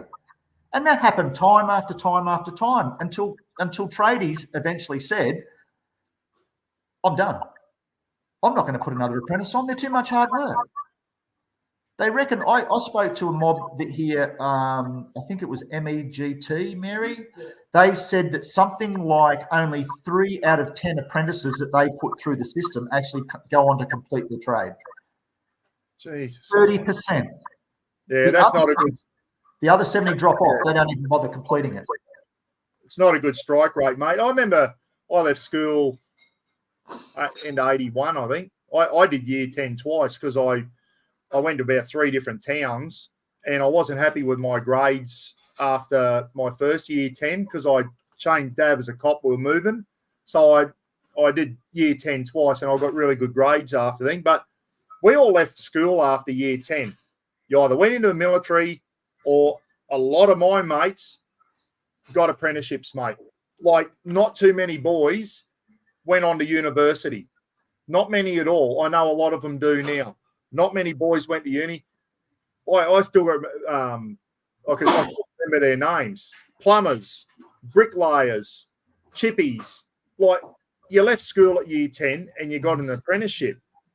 I don't know, as I said, I don't know what the apprenticeship thing, if we've only got a 30% strike rate for apprentices now, my God, no wonder we've got a shortage of tradesmen, mate. Now, your 2 sons worked for you, mate. You put them through an apprenticeship. What sort of benefits did the government give you? I don't know what sort of, Phil Taylor, you might be able to say, like, is there still enough incentive for a builder or a mechanic, help from the government to say, I want to put on 2 apprentices this year because the government's helping me out with it. And I don't know, can the government do more to encourage apprentices to, I don't know, give employers a break to bring apprentices on? Well, credit to the current Labor government, federal Labor government. They've just, I think they promised 250,000 fee-free TAFE places. And traditionally, the employer, we always paid all of, and I put, how many, 9 or 10, I'm looking at Mary over here, 9 or 10 apprentices through their time in the time that we've been in business. Oh, good on you, yeah. Yeah, so, and 3 of which were my own. So another 7 young men were trained in that. But so the Albanese government have, I think they promised 250 and they delivered 320, I think, 320,000. And the next year, I think they're aiming for 350,000. So I think they're doing a pretty good job with trying to get employers to put apprentices on. But I think, once again, it comes back down to those social issues with kids these days. And I don't want to bag kids out because not all kids are like that. But you only need, as a business owner, you only need a couple of instances that happens and you just go, screw it, I'm done. Yeah, they're I'm too not hard. up this any longer. You know, it's yeah. We had a few work experience come through, and this one kid sat on the stairs and was looking on a phone most of the day. And by the 3rd day, I said to her at the end of it, I said, look, if you don't want to be here, you don't have to. It's not like school. You can just not come back. Well, I got an upset phone call from the father the next morning asking why did we ask his daughter not to come back. And I said, I didn't ask her not to come back. I told her she didn't have to be here if she didn't want to, because she spends 90% of the day sitting on the seat. And we've always had a very inclusive policy in that get them up, get them on the end of the rattle gun, get them pulling wheels off, get them look underneath the car. Right, what do you see here? What do you see there? They're not just standing there with their hands in their pockets looking up, and not knowing what they're looking at. We always got them actively involved in it. We want to give it called work experience for a reason. Yeah, so, not work of servers. Yeah. Right, exactly. So in that way, we will always, get them in there and let's get their hands dirty, so to speak, And I told him, and he said, well, that's not what she said. And I said, well, I'm telling you, that's the way that it happened. And I said, I can back it up with another 3 people that heard the conversation. Oh, yeah. I don't think that's very fair of you and blah, blah, blah. Okay, mate, see you later. Yeah. So therein lies the problem, part of it anyway. Yeah. Here's the one. I think this question needs to be asked, and it's because there is a lack of tradies around. Do you think that's given not all tradies, some tradies are licensed to maybe blow their prices up a bit because they know they're in high demand and that they can charge extra because people now would be willing. They know that it's hard to get a tradie. I'm prepared to pay the extra money to get one. Is that a case, do you think? Oh, I think definitely. I mean, the age-old adage of, the old laws of supply and demand. If you've got, as a farmer, if you've got 20 tons of grain to get rid of, and someone only wants 10 ton of it, then they're going to drive the price down. But if they want 40 ton and you've done, then you can say, well, I want X amount of dollars per ton. Same thing, I guess, goes with tradies.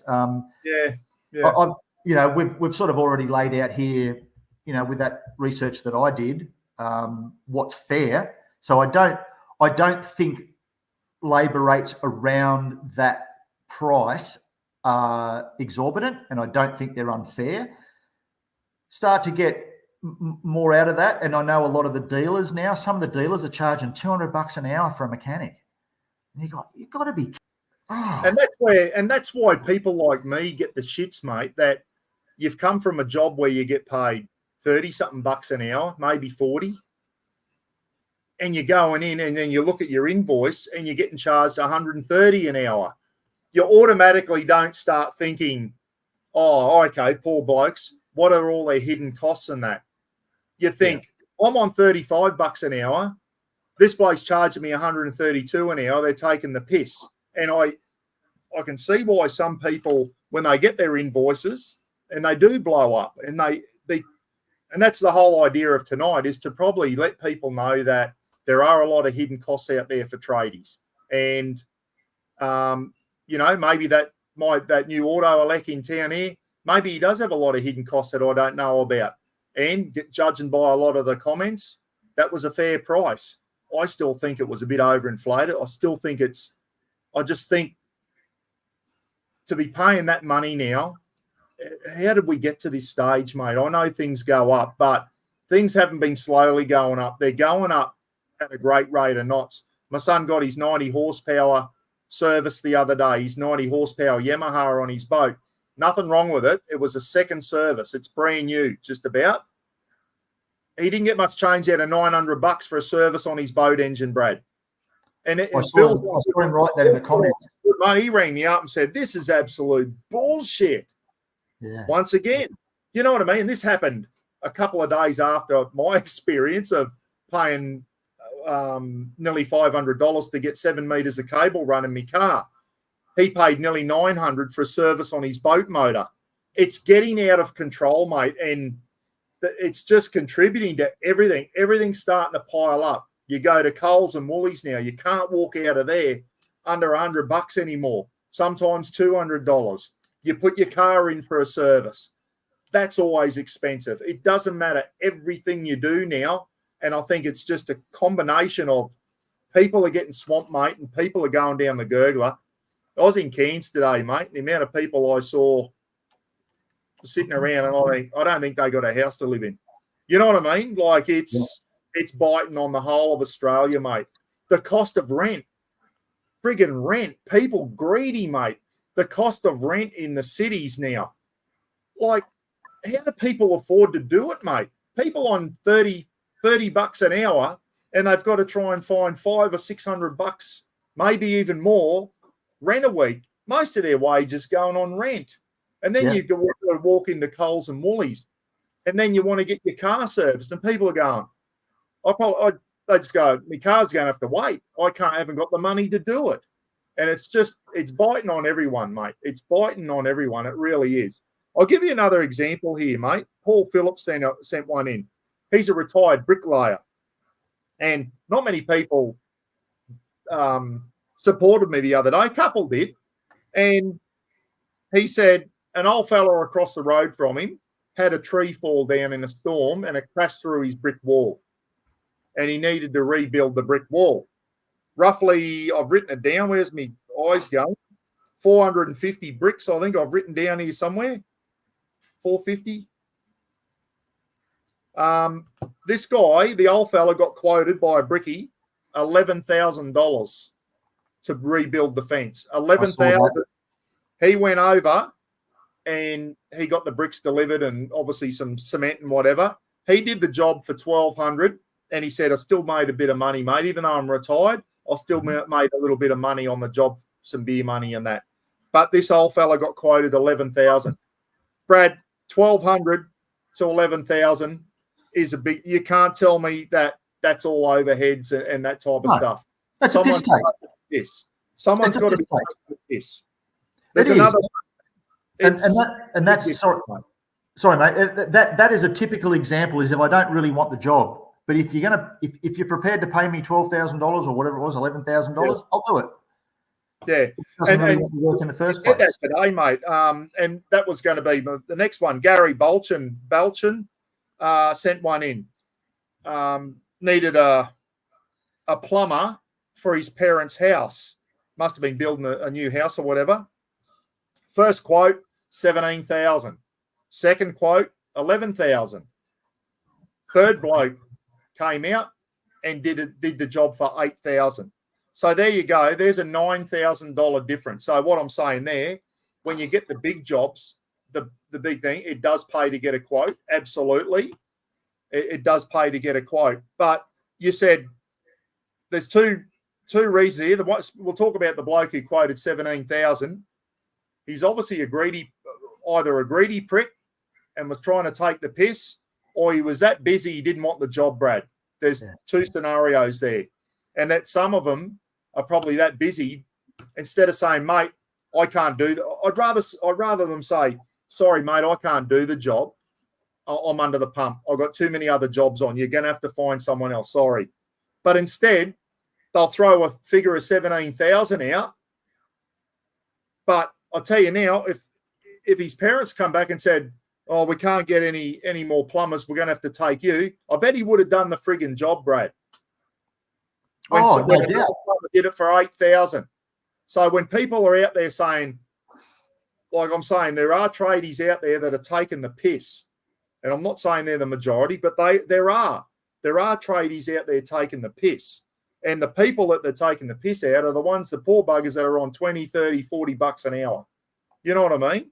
So if there is a tradie out there, if you don't just send in an exorbitant price for a quote. If you can't do the job because you're too busy, tell the people you can't do it.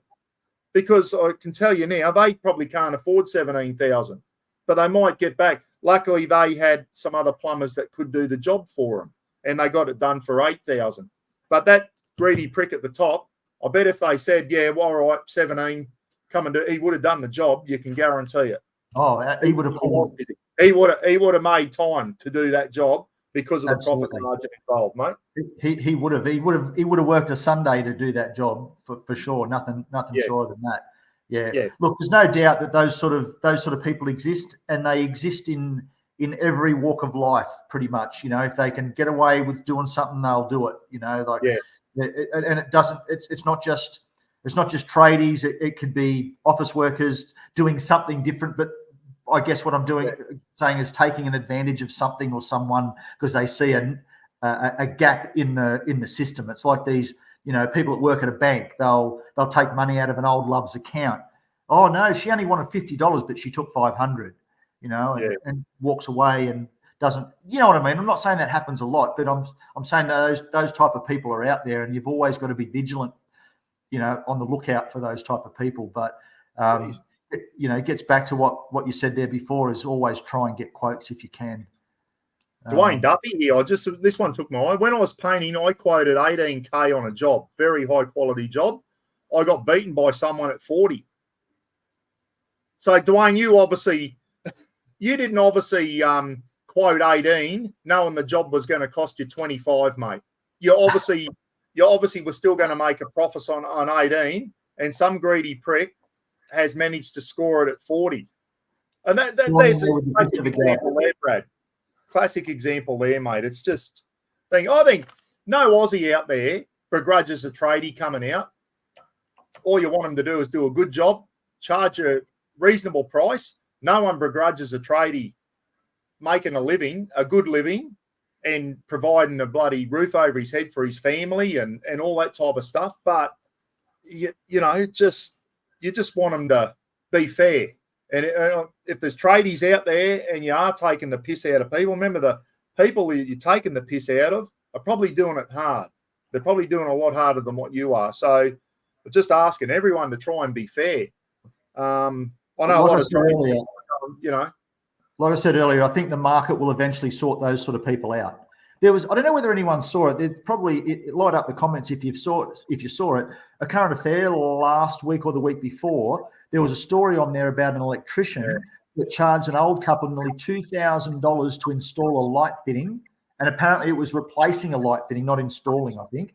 And then also to replace, I think it was a fan in the bedroom, but they couldn't do it because they needed to do some wiring modifications. So all they did basically was they just took the old fan down, terminated the electric connections, and put a junction box on the roof. It was nearly $2,000 to do that.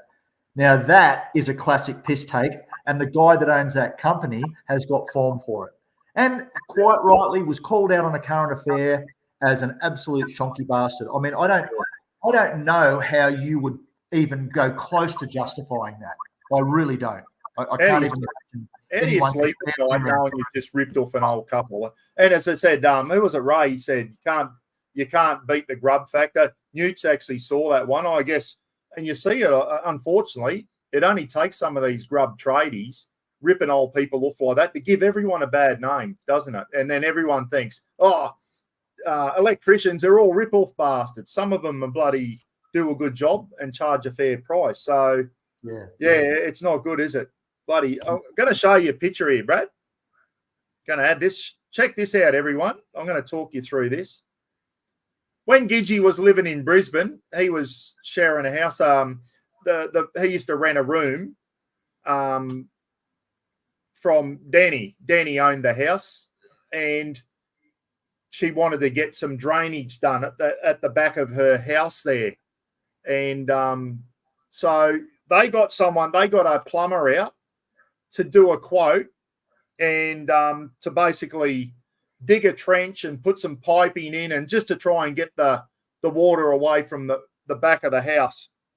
So to dig that bit there that you can see, they quoted, he said, $8,000 to do that job there, dig the trench. And then he said, if you want me to dig down that brick wall and put waterproofing, which is basically in a big 20-litre bucket, Brad, it's like a big thick paint, like a membrane, and like you paint it on, just provides like a waterproof seal there. He wanted another $4,000 to do that. And he even had a finance company that he quoted to him, if you can't afford to do it, I've got a finance company that can give you a loan. That just rings alarm bells straight away. So Gidgey said, all right, mate, we'll get back to you. Never did. And basically Gidgey, he said it'll take two of us 2 days to dig the hole and do a... Ken dug the trench in 3 hours by himself. And I'm going to show you the next pictures there, guys. That's the end thing. I don't think they dug down and waterproofed waterproofed underneath the thing. But what they've done, Ken's actually dug the drain. They've got the drain in there and made a garden. And obviously there's a pipe there that goes and also must drain the water away from the house. So that if any water goes into that drain and it drains it away from the house. So that's the end result. It cost Danny, using the Gidgee as labour, $1,100 in materials to get that job done, which they wanted $8,000 for. There it is there. So that goes to show if you can probably have a go and do some stuff yourself, you can save yourself a lot of money. But, I mean, $8,000 for that job, Brad? I don't know, is there any plumbers out there in the comment section? Let us know what you think, guys. $8,000 to do that job, they were quoted. Gidgee's got a job offer there from New Zealand Earth Mover. You want a job, Gidgee? trench digger. So that Gidgee and the girl he was living with, who actually owns the house, they did that for $1,100 themselves and got quoted $8,000 by the plumber and another $4,000 to maybe dig down a little bit deeper and put a water membrane at the bottom of the bricks so that it can't seep in through the bricks. But anyway, that's not a bad job there, but $8,000 there, guys. That's what he got quoted, which I think's ridiculous. If there's any plumbers in there and think $8,000 was a fair quote for that, but when they start quoting finance companies at you, alarm bells start going off, don't they? Dead set. Matty Gwynn's hit the nail on the head there. The $8,000 for that is a definite piss take. He's dead set right. It is a definite piss take.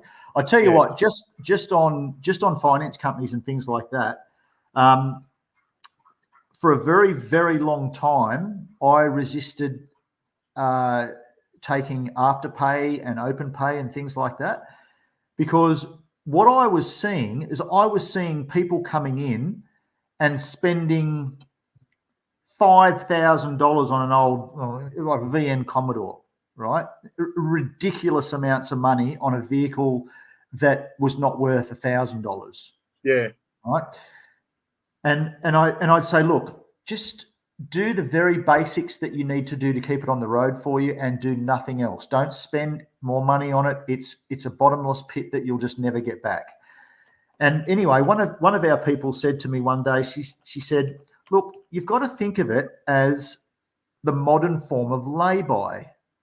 And she said, my parents couldn't have equipped us to go to school if mum couldn't go and buy our clothes and that and put them on lay-by. And I said, yeah, that's fine, Michelle. But the problem is that it's not lay-by where you only pay, I don't know, what is it, $1 a week or something like that to have a lay-by on or something. It was service fee or something.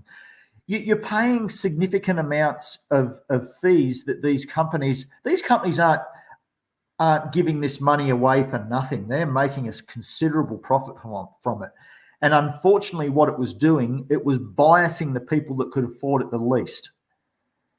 And I did it for a short time on her request because she was working for the company, and I ended up pulling it because I started seeing it going pear-shaped, and I go, nah, I'm not doing it. I'm just not doing it. And people would say, hey, mate, you got open pay? No, I'm sorry, mate, we don't.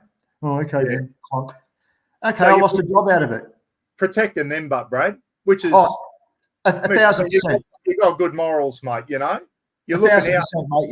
You couldn't honestly spend that much money on that car without having rocks in your head. Yeah, you know, no one would legitimately, take that money off you. Well, no, not no one. There's a lot of people that would, but there's a lot of us that wouldn't. And I would argue that a lot of people, I think, still are good people, and it's those people out there that you need to find and then frequent. Yeah. And they might be a bit dearer on certain things, but at the end of the day, well, for instance, if that guy that did your electrical work, if he's done a bonza job and you never have another ounce of issue with that vehicle, it never rubs a wire anywhere, it's all tied up, it's conduited, Yeah. all of that sort of stuff. If you never have an extra issue, and if he charged you an extra $50 over 2 hours, I think that's a pretty good deal. He did a good job, mate, and I've never winced about that. He did a very good job, tidy job, and that. I don't know. And people said, Buck, you're out of touch. And I agree, guys. I think I am. I think I am out of touch. And that's okay. I went in thinking 200. You know, when you get a price and you think, this, you think, this will cost about $250. And then you get the bill and it's double. And it's just human nature to go, friggin' hell, this is bullshit, and that's what I did. And I had a rant on Facebook. It created a bloody lot of discussion.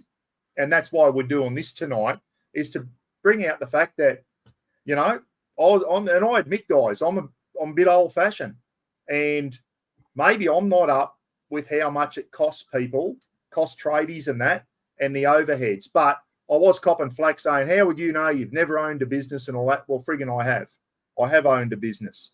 And there are tradies out there that are taking the piss, and they're giving the other tradies a bad name. I'm sure that the majority of tradies out there do a very good job, and no one begrudges them making a good living for their families, Brad. No one at all.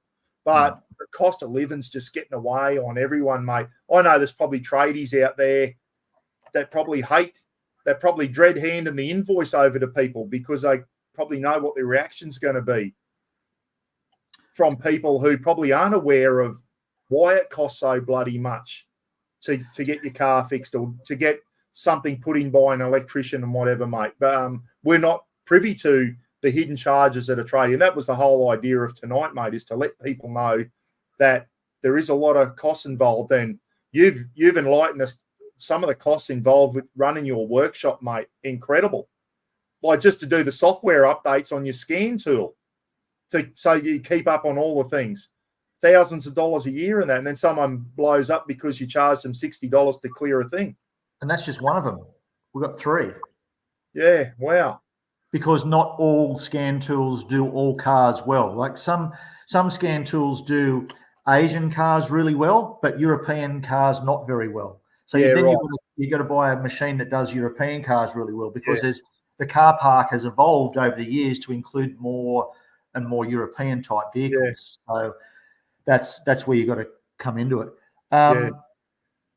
Would it be Lorna just made a comment there a minute ago about learning to do stuff yourself, and I noticed in the comments section of your post on Facebook that a lot of people said, I don't touch 12-volt stuff, mate. I don't get it. I want to tell you, it's not that hard. There are a lot of resources online now that you can go to YouTube, you can go to the internet and type in a Google search, correct wire size, 12-volt, 30 amps, 7 meters or something like that, whatever. And it'll take you to a table and it'll tell you. A lot of those companies like Red Arc, Enerdrive, they have very good tables. I've used those before myself because I'm not an auto electrician, but I know enough to get myself out of trouble and whatnot. It's part of your mechanical apprenticeship is wiring and all that stuff in vehicles. So you'd have a lot more knowledge than the basic Joe, mate. You learn a lot about that, but you learn the principles of electricity and the way to work these things out. And a lot of people sort of struggle, especially 240-volt guys, and I don't understand that they don't get the fact that when you run a battery cable to a starter motor, for instance, it's got to be something like that thick at 12-volt. But why can I run a smaller gauge wire to my power points and pull 10 amps out of it at 240 volts? Because it's completely different. You've got 240 volts behind it. So if you think about electricity as being water in a hose, so voltage is pressure, right? If you put your foot on top of that hose and you kink it over, that's resistance, and that's measured in ohms. Right. Yeah. And the other thing, that one. Yeah. Yep. And then the other thing is the flow out of the end of, in other words, litres per minute into a bucket. That's current flow. That's amps. So if you times volts by amps, you will get watts. Now, a lot of items you'll see on any power board that you pick up, maximum output 2400 watts. Why is that? Is because you're plugged into a 10 amp socket. 240 volts times 10 amps is 2400 watts. If you try and pump any more through it, if you try and pull any more current through it, then you will end up blowing the circuit breaker or melting the fuse, whatever. Yeah. But and as a firey, I saw this quite a few times, is that we would attend house fires and the cause was multiple 6-gang power boards, Yeah. plugged into each other, feeding another 6, which was a multiplication factor, and they wonder why the wiring melted. So what they'd do is they'd go out the front and they'd put a nail between the fuse in the fuse block to stop the circuit breaker or the fuse from blowing. Is it any wonder the house burnt down? Wow, well, yeah, some diddly People don't understand that, and they don't get it, you know. But seriously, 12 volts not that hard. Do some research. Do it yourself. It's not difficult. Access can be difficult sometimes. Sometimes you need a hoist to get up, but you know most 4-wheel drives are potentially high enough off the ground you can do that. And the other thing I was going to say too is that when it comes to getting your car serviced, keep an eye on Repco, Supercheap, Burson's, those sort of places. Yep. You'll always see that Penrite oil this month or Valvoline oil this month is 50% off or 40% off or whatever it happens to be. Jump on. We use Penrite at our workshop because a great Australian company, privately owned. The Diamond family still own it. Great company, great range of oils, fantastic lubricants. Highly recommend it. www.penrite.com.au. Go into their rego field, put the rego number of your vehicle in and the state that it's registered in, and it will pre-populate your car. It'll go out to the relevant RMS, like Roads and Maritime Services, RTA thing, grab all the information, pre-populate it into that search, and it will tell you exactly the lubricants that you need for that vehicle. Obviously, check it to make sure it's got the right info. But yeah, it is a 2013, BT50 manual, whatever. And then have a look at the oil that's recommended for it. And then if you can afford it, go and buy a 20-litre container of it, because you're going to use 10 litres in your BT50 anyway. Yeah, 9.75 every time. Let's call it 10 litres, Yeah. So it's far cheaper. Take it into your mechanic and say, mate, when you change the oil, would you mind using this oil? If he says or she says no, find yourself another mechanic. Right? Now, there are some things that I wouldn't do, and they were fit water pumps and things like that. Because if that water pump failed, then the court, and this is already in precedence now, the court would find that I was deemed the expert and I fitted a part that I should have known was not of merchantable quality. That's the whole thing with doing things like that professionally. They need to be merchantable quality. I think I've said that right. So when it's all said and done, take your oil in there and go, mate, I'll use your oil, not a problem. But what they would do, if they were smart, they would go on and they would check that oil is the right oil for your vehicle. Yeah. Because if you've supplied the wrong oil unknowingly or even knowingly, if you've supplied the wrong oil and that engine fails, guess who's going to wear the responsibility for it? Yeah, the mechanic. Me. Yeah. Because I should have known better. Yeah. So that's the problem. But go and do that. That will cut costs significantly, especially when you're buying at 30, 40% off. And wait for those times and save up if you can to go and buy that. And then, save yourself, probably $30 or $40. I remember when we went over we were with Valvoline, and Valvoline, another good company, don't get me wrong.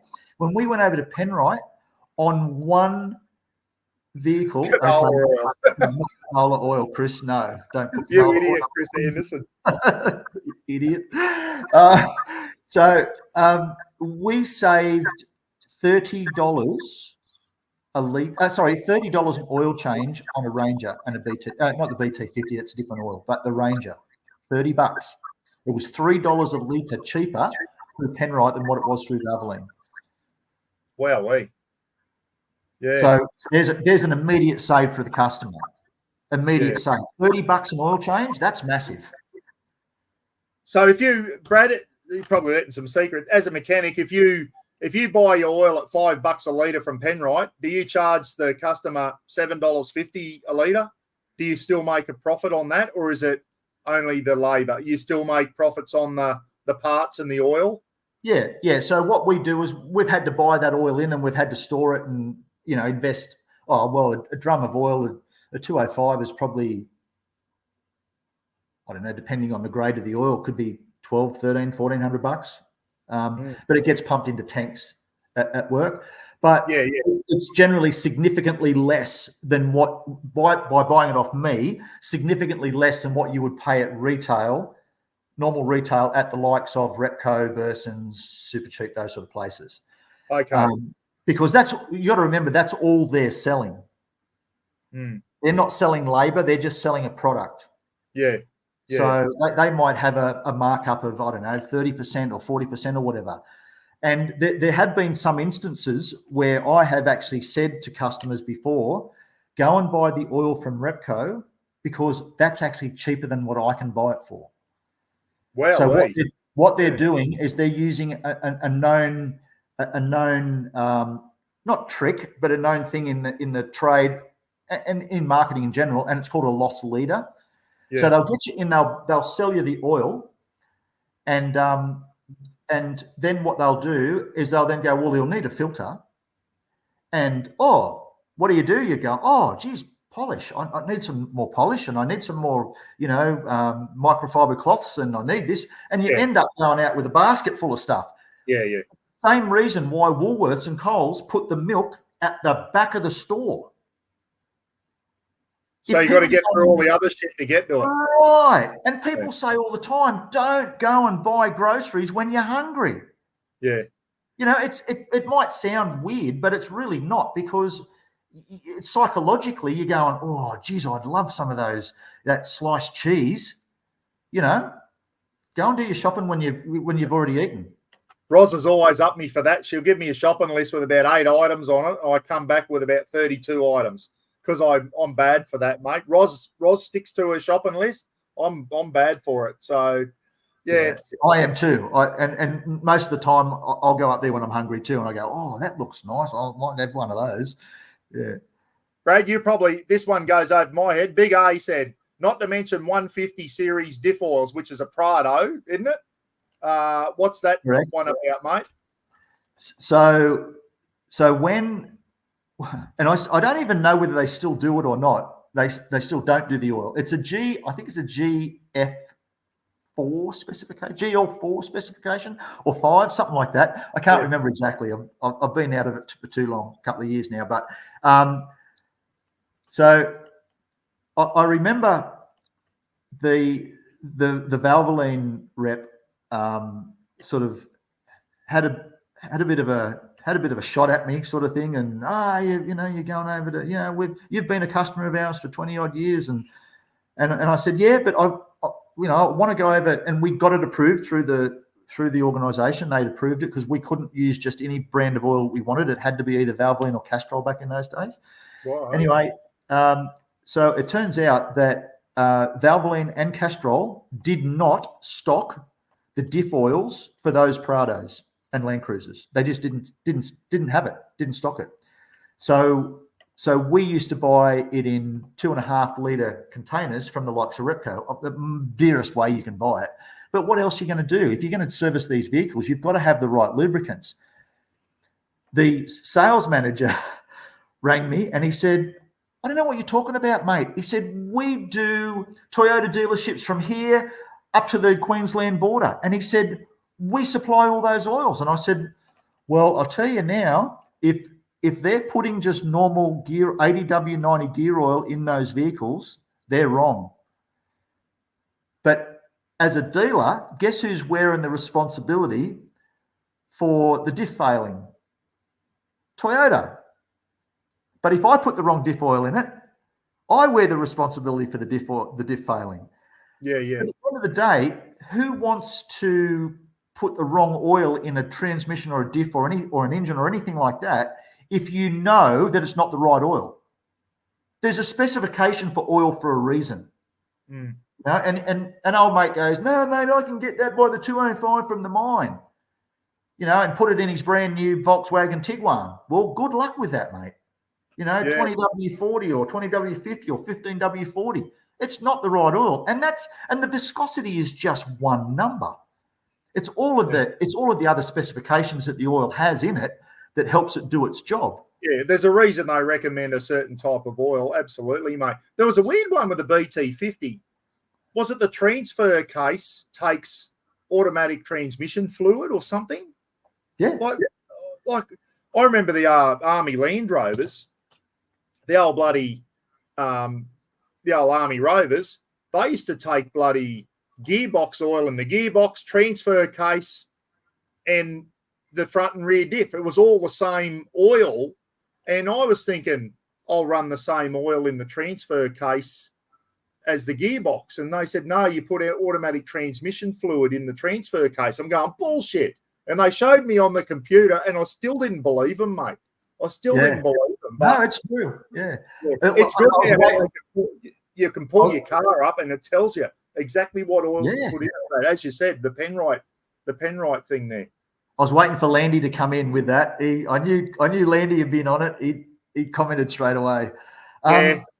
I remember when the Ford Laser first came out. I was an apprentice back in those days. It was 1982, 81, 82. And they were having problems with cold gear shifting in the manuals. And they were the first of the front-wheel drive. Because remember, they went from the Escort. The Escort was the Ford Escort. Yeah. And then they went to the Laser, which was a Mazda, basically 323. They were sort of yes. Ford and Mazda were in bed with each other. Ford owned a certain percentage of Toyota Collier, which owned Mazda. Anyway, we were having problems, especially in the likes of Cessnock in the winter, people having trouble shifting gears when the oil was cold. So we got a technical service bulletin through that said any customers that are having this problem, get them in, drain the gearbox, and refill it with automatic transmission fluid. Well, we sort of looked at each other and gone, are these guys on drugs? Like, why would you put automatic transmission fluid in a manual gearbox? And we're going, oh, this is going to be fun. There's going to be warranty claims going off left, right, and centre here. Not one. And you know what? It fixed all the problems with the shifting. The oil was too thick. The oil was just physically too thick because back in those days it was 80W90. And you can still buy 80W90. That's the Army Land Rovers used to, Right. But it was just way too thick for the old Laser. And we never ever had one. Yes, Mark, ATF, automatic transmission fluid. And never had one come back, fixed all the problems, and nearly every manual gearbox from that day to this, oh, no, that's probably not a fair statement. A lot of them are running automatic transmission fluid in the manual gearbox. Well, there you go. And that's what they use in my 2012 BT50 is automatic transmission fluid in the transfer case, which I thought would take the same oil as the thing. I still remember the exact oils. They were Army oils. I don't know who provided them in the Land Rovers. And it was OMD 110. Don't know if this means anything. Oil mineral detergent 110, which was a thinner oil for the engine. And the diffs gearbox transfer case was OEP 220, oil extreme pressure 220. And that was a really thick one compared to the engine oil. So that's what the Army Land Rovers, because we used to, for minor servicing on the Land Rovers, us, the user, we had to go down to the workshop and help out doing non-tech inspections and all that. And when the mechanics were under the pump, under supervision, we do the oils and that, it's things that a normal bloke can do. And I still remember the oils in the Land Rovers. They were really, and the CV joints on the Land Rovers had you actually put oil in the CV joints as well on the Army Rovers from memory. Wow. Yeah. So I guess there's two sides to this, Brad. I was always, when I was working, mate, I was always trying to support businesses and always promoted, support your local businesses and that, and I still do. But now I'm retired, mate. Money doesn't grow on trees now. I'm on a lot less money coming in a fortnight than when I was working. Let me tell you, on an army pension now. So I've got to tighten my belt, mate. And I was all Roz just let out a big belly laugh when I said I've got to tighten my belt, except for camping gear. I can still generators. Yeah, so Roz just laughed. Roz big belly laugh when I said I've got to tighten my belt because she knows what I'm like. I'm frigging hopeless. But I wish I was. I know there's some guys in the thing there that usually when you've got a trade, Brad, like yourself, you're usually generally pretty handy at doing a lot of other type of stuff. Whereas me, who's come from a military and without a non-trade background, I'm frigging useless, mate. And I rely on tradies and that to do a lot of my work. But now that I'm retired, I no longer, unless my lawnmower breaks down, to change the oil, spark plug, blades and all that, mate, the days of me throwing her in the mower shop now are gone. I'm going to do it myself because I can do it myself. But I used to, when I was working, I used to put it in because I knew that putting me mower in, I'm supporting the local business. They employ people. That was my thinking. But unfortunately now, mate, the cost of everything's getting so much. You've got to try and turn into a bit of a tight ass and do stuff yourself if you can. Unfortunately, that I thought about doing that cable run myself, but I don't know how to do the fuses and all that, mate. That's why I wanted, and he did a good job. And someone said, Buck, better to pay the extra money and know that it's done properly than burning your frigging BT50 to the ground or something like that. So, changing my own oil in the BT50 now. I want to learn how to change the fuel filters. I still can't do them myself, but when it comes to doing my gearbox, transfer case and my diffs and that, I'm going to do them myself now and try and reduce the costs, which doesn't help the bloody tradies out, does it? But when it comes to 240 volt electrical, don't ever try and do that shit yourself, guys. Get the professional to do it. That is something that must be done by a qualified tradesman and that. I know that around town here, and I'm not going to mention any names, there are some tradies that are transitioning into transitioning into retirement. So they're still around town, but they're doing cashies, if you know what I mean, Brad. Yeah. So that helps you out too. So some tradies out there will do a cashie. I know when you're running a mechanical workshop, doing cashies wasn't the thing, mate. So the more cashies you do running the business, when you go to sell that business, it doesn't make it look good on the books. You want to show that your business has been turning over all this money, and doing cashies didn't do you any favors in relation to that. But I guess that's another thing you can do. I know there's an auto elec in town that I might have to start using again if I need any order, because I won't be going back to this bloke. I still reckon he's too dear, guys. I don't care what anyone reckons. There's a plumber in town that does cashies. Going to have to start using them now to try and save a few bucks, or try and do stuff ourselves. And as I said, the amount of stuff you can learn now for basic stuff on YouTube, Brad, learning how to do things on YouTube. There's a lot of good stuff out there showing you how to do things. And I guess that's another thing we can do.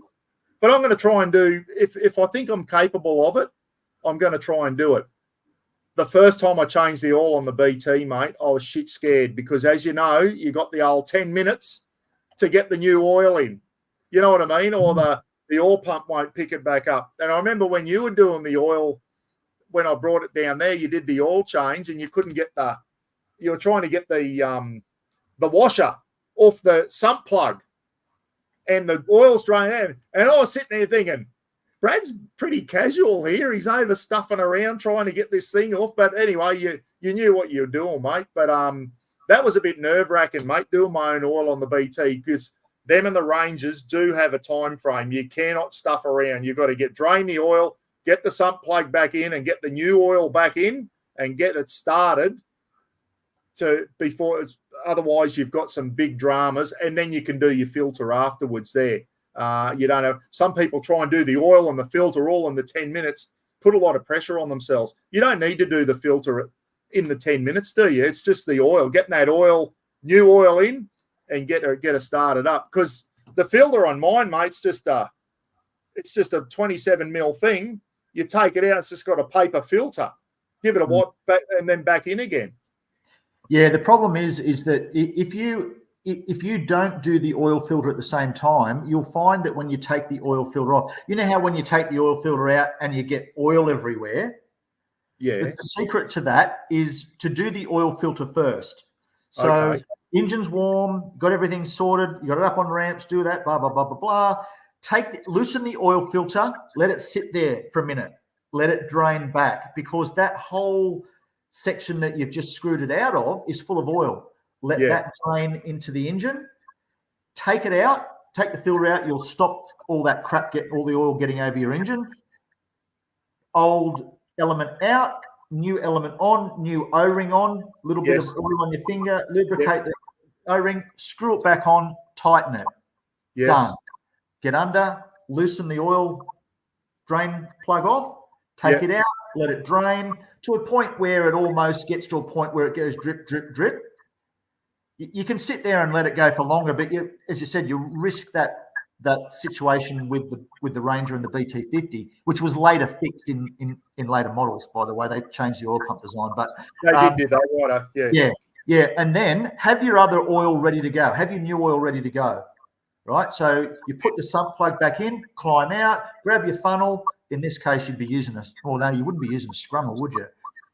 No, not in this one. I've got a funnel and then throw her in, Yeah, that was a plug for oil twice now. I think I did my filter after the oil change. I'll do it first next time. But that's another thing, Brad. I'd love to have you on another night, mate, and maybe talk about some general car maintenance. We all own vehicles, and a lot of us own four-wheel drives. Have you on one night about things we can do ourselves, things to keep an eye on, some tips and tricks of how to maintain our four-wheel drives, things we can do to get a longer life out of them and all that. That for us who aren't mechanically minded, mate, because I could sit there and listen to you all night. I think we could do another live stream one night, guys. If anyone would like Brad to come on and give us some tips and tricks on what to do with our four-wheel drives and when to rotate our tyres, when to do our oil changes, how often should we change our brake and clutch fluid, general knowledge stuff like that, Brad, that you know, I'm sure you're going to be a lot of people out there will going to go, sit there and listen to you and go, we didn't know that, but we do now. Things to keep an eye out for and whatever. And people could ask you general questions on certain types of vehicles that you've worked on, the majority of vehicles over the 40 years coming through your workshops, mate. You know, the tricks that some of them of how to fix them and some of the common problems. I'm sure people would love to tap into your knowledge, mate, because you've got a lot of it up there in that noggin. Let me tell you, you really have. It's just years of doing that, and that's what I did. So I'm not. Yeah. I said I'm not overly smart. I'm not overly intelligent. I'm just a Year 10 educated grease monkey that knows a few things about cars. But I think you're right. What you said earlier. You know, like if you tend to be tradie, whether you're an electrician, you tend to have that mindset. I can give that a go. But the biggest impediment to you doing those things is you. You're the biggest impediment. You can do it. You're just frightened to have a go. Yeah. And a lot of that comes about through fear. Am I going to stuff this up? No, you're not going to. I mean, yeah, you can stuff it up, but if you do something stupid, but that's where you ring people that know. You ring me or you ring the local bloke down the road and go, mate, I've got this. Well, okay. Phil's example, right? Oh, he had 90% of that done, that Hilux problem that he had. But I was more than happy to sort of walk him through it and go, righto, what do you got? What's this? What's that? You know? And he ended up, he got the new turbo on his car and Phil, you're my son, yeah. Yeah.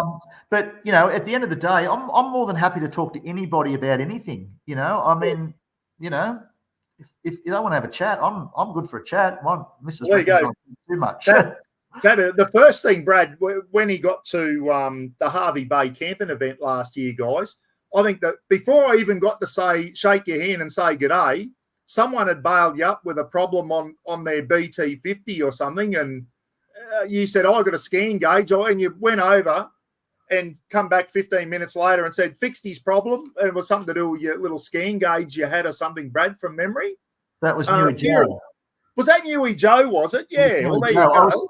I was standing near you, and he said something like, "Do you know a mechanic around here, Buck, or anything?" And he's gone, "No, mate, I come 1,000 kilometres that way, mate. You know, I don't know anyone down here." And I said, "I got some gear with me. I'll come and have a look for you." So yeah, anyway, it was just Newy Joe. I forgot it was Newy Joe. There you go. Newy Joe, yeah, it was Phil. Yeah. There you go. Phil Ward. Yeah. Phil Ward, the diddly donk. Yeah. Speaking of diddly donks, Brad, before Roz and I went to Cairns today. Lukey Reed, is Lukey on? I haven't seen Lukey. I've been too busy watching Brad, guys. I haven't had a chance to see a lot of the things. Lukey's mum and dad were in Cairns today, Brad. They're on the Queen Mary, the cruise ship, which docked outside Yorkeys Knob, which is a northern part of Cairns. It's too big to get into Trinity Inlet and Cairns. We caught up with Lukey's mum and dad and had lunch with them. And a smaller cruise ship actually came in and docked right outside the cafe we were at, which was pretty cool. And Slacken, if you're on, Lukey's got some, his parents are going to Canada, mate. The Queen Mary's going over there. Anyway, they're going to Toronto via train. They're going to British Columbia and they're making their way over Toronto because they want to see Niagara Falls and all that. They've got bloody Tassie Devil and all this type of oven mitts and that for Slacken, some Tasmania type merchandise. And I was under strict instructions from Lukey that I had to buy some golden syrup, give it to mum and dad, and that they're going to give it to Slacken when they get to Canada because they can't get golden syrup for their dampers and that over in Canada. Oh, so I handed over me and Roz a container of golden syrup today to Lukey's mum and dad, and they're going to give it to Slacken when they rock up in Canada. So when Roz picked off that golden syrup thing today off the shelf in Woolies or Coles or wherever she went, I probably didn't think that when it was going to get eaten, it was going to end up in Canada getting eaten by Canadians. So, yeah, there you go, Slacken. Your golden syrup is on its way via the Queen Mary cruise ship to Canada, mate. There you go. Yeah, no, it's good. But, yeah, I don't know, Brad. I'm going to have to start learning how to – I'm spewing that. I'm friggin' useless. Like my dad was a cop, mate, for 30 years. Dad was the same. Useless handyman, anything to do with handyman stuff. Dad wasn't real good at it. And I took after Dad. Gidgey, on the other hand, is an aircraft engineer and goes on that he is pretty good on doing other things. My son is very good at doing stuff. Toyota and all them couldn't fix why his Hilux was in limp mode. Phil got the shits with spending money on his Hilux, and he researched the shit out of it for a couple of months. And guess what? The other day, he ended up putting a new turbo on, and she whizzed back to life. And thanks for helping him out too, Brad. You tried to steer him in the right direction as well. So anyone out there, if you've got a question about your car or just some general knowledge on mechanical type stuff, shoot Brad Howell. Shoot him a bloody message. Brad, I hope you don't mind me saying that, mate. And if you can help him out and you've got the time to do it, you will, mate. So, no, absolutely fantastic. Yeah. Hey, Mr. Bullet, he's old and grumpy, but he's got some skills too. Take a photo, draw a diagram, and you can do 12-volt stuff yourself. Speaking of drawing diagrams, Mr. Bullet, my old mate Pap's on there. John P, everyone, is on there. Before Pap does anything on his Massey Ferguson, Brad, he's rebuilding the engine and that at the moment because it's seized. Pap draws stuff on a whiteboard.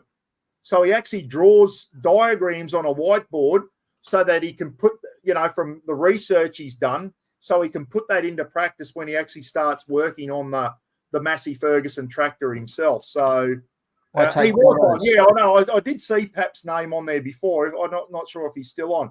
Pap does that too, Mr. Bullet. Draws diagrams on a whiteboard so that he knows what leads into where and all that type of stuff. So, but Margie Hopkins reckons I'm great on generators. I know how to start them up, mate. Put oil in them. That is about that. Who out there wants another generator thing? Let me know if you want another generator. I think everyone was sick of them, Brad. After part 6, they'll go and get off. Stop doing generator clips, Buck. Just don't confuse watts with kVA. Just don't do that. Oh, mate, I was under the impression that 2500 watt was a 2.5 kVA. And when you Google it, you Google how many kVAs is 1,000 watts, and it says in Google 1 kVA. And that's where I got that from. I didn't just pull it out of my ass. I read it somewhere. We didn't work in watts in the army, Brad. All our our little generators in the old days were a 500 watt generator, and I think they were 24 volts, and that's what they used to charge up the 200 amp hour lead acid batteries in the FFR, in the radio vehicles, in our FFR radio vehicles. Little 500 watt Jenny, couldn't run anything off it. It was solely a battery charger generator for the big 200 amp hour lead acid batteries. We also had 2 kVAs, 10 kVAs, 15s, 30s, and 60s, mate. So everything was all in kVAs in the army. And when I saw 2,500 watts, I thought, oh, that's a 2.5 kVA. Apparently not. And I'm not even going to go in because I'm still confused. You tried to use the beer method on me, and even that went over my head. So I don't understand the whole thing either. I don't understand the whole thing either. I just knew that it wasn't the same thing. But yeah, they talk about power factors and all that sort of stuff. That's over my head. That's more sort of, general 240 volt sparky type stuff. But it doesn't exist in the 12 volt world that I know of. Wayne reckons I'm good for another 4 parts there, Brad. So. I think you are. You are. Make it an even 10, as he said. Yeah. Anyway, what have we been on, Brad? How long have we been on? 2 hours 16. I reckon that's enough. So all I want to say now is, guys, I'll stand corrected. And I've always said on my videos that if I ever say something and I'm wrong, let me know. And you did. And they said, Buck, you're out of touch with reality. You're off the mark here. And even Brad said, and that's what I respect about you, Brad. We're good mates. If I say something wrong, you're the first one on the phone to go, Buck, you're wrong. And you let me know, mate, which is good. Well, they're just opinions. Yeah. They're just opinions. But I guess what opinions need to then be argued is that whether that opinion is good or bad. I mean, I could argue that the sun is going to rise in the west tomorrow rather than the east. I'd be wrong, and I've got a right to be wrong. And and people are going to go, "You're a dickhead, mate." Like it's going to rise in the east like it has for the previous billion years. But that's okay. We've all got the ability to look at it, and that's what I love about you. You're not going to stand there and take that post down because you've been copping flack. You're going to stand there. You're going to take the punches. Take criticism. Bloke in the chat room today. The only time you hear from the guy is when he wants to rubbish you, and it just after a while you just get sick of him, mate. You get sick of him, and I just don't need to hear from him. On the old channel, he was one of the blokes who just always had something negative to say. Always something negative to say. Nothing ever positive. He is a tradie from memory. Good on him. So make your own YouTube channel, Jace, if you want, mate. If you're so knowledgeable, make your own YouTube channel, mate. I can cop some flack, guys, and if I'm in the wrong, I'll stand corrected, and I have on this one. That's why I did this thing. I want everyone to know that there's a lot of hidden costs for tradies. And I still, deep down, I still think he's a bit overpriced. I won't use him again. I won't go to him again. There's an old fella in town that does cashies now. I'll probably use him if I need anything done, especially when I compare him to and that's what, and I want to say it again, he's in a shed with no equipment in there, and then I compare him to my mechanic who's $22 an hour cheaper, who's employing people, who's got hoists, he's got dyno machines and all the equipment there. Maybe I could understand him charging me $132 with all the stuff that he's got to do, instead of a young bloke just no wages to pay except for himself and all that. That's where I was going with that one, guys. But anyway, good luck to him. He did a good job. And maybe $470 for that job. A lot of people said, Buck, that's normal. Okay, I'll take it. If that's normal, I'm a bit out of touch with the cost of living, which I think is absolute bullshit at the moment. I think everyone will agree with me there that the cost of living is getting harder.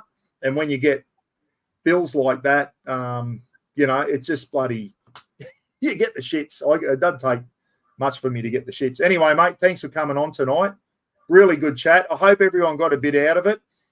Thanks for enlightening us. And it would have been good. I was hoping to have a couple more tradies. I know Phil Taylor couldn't get on. Couldn't work out how to use his daughter's computer. Would have been good to have a chat. I wanted to have a builder in there who employs tradies. I tell you what I forgot to do. I'm going to have another rant. There was a thing on. I saw a thing. Stop-go sign people are earning, some of them, $110,000 a year, Brad, because of the danger money and all that type of stuff the unions were saying. All right, okay, I understand that they're out on a highway and all that type of stuff. They got procedures in place. You could get the odd dickhead to run them over and all that type of stuff. It's a hard job. They're standing out in the sun all day and all that. Don't get me wrong, I'm not knocking them, but they're on $110,000 a year, some of them. I was on 60-something thousand when I was a copper, Brad, and about 74 when I was a screw. And you can't tell me that they aren't dangerous jobs either. I've had knives and shit thrown at me, spears, rocks, you name it, wrestling people covered in shit, trying to get razor blades off them because they've just slashed their throat. And that's where I'm going, mate. Like, I used to look at some of the jobs I used to do, and you go to some jobs some night and your ass is doing one of them, and you used to think, they don't pay me enough for this shit, honestly. And then you got blokes out on a stop-go sign, some of them earning up to $110,000 a year. I call bullshit on that, mate. I call bullshit on it. Sorry. That's just my personal opinion again. So I've upset the tradies. I think the next one I'm going to have to defend myself on is the stop-go sign people. They're going to be up me now. I got nothing against them because my bloody cousin Rosemary Rogers is one down near Toowoomba. Rosemary, I hope you're cleaning up on $110,000 a year too. Good on you if you are. So, yeah.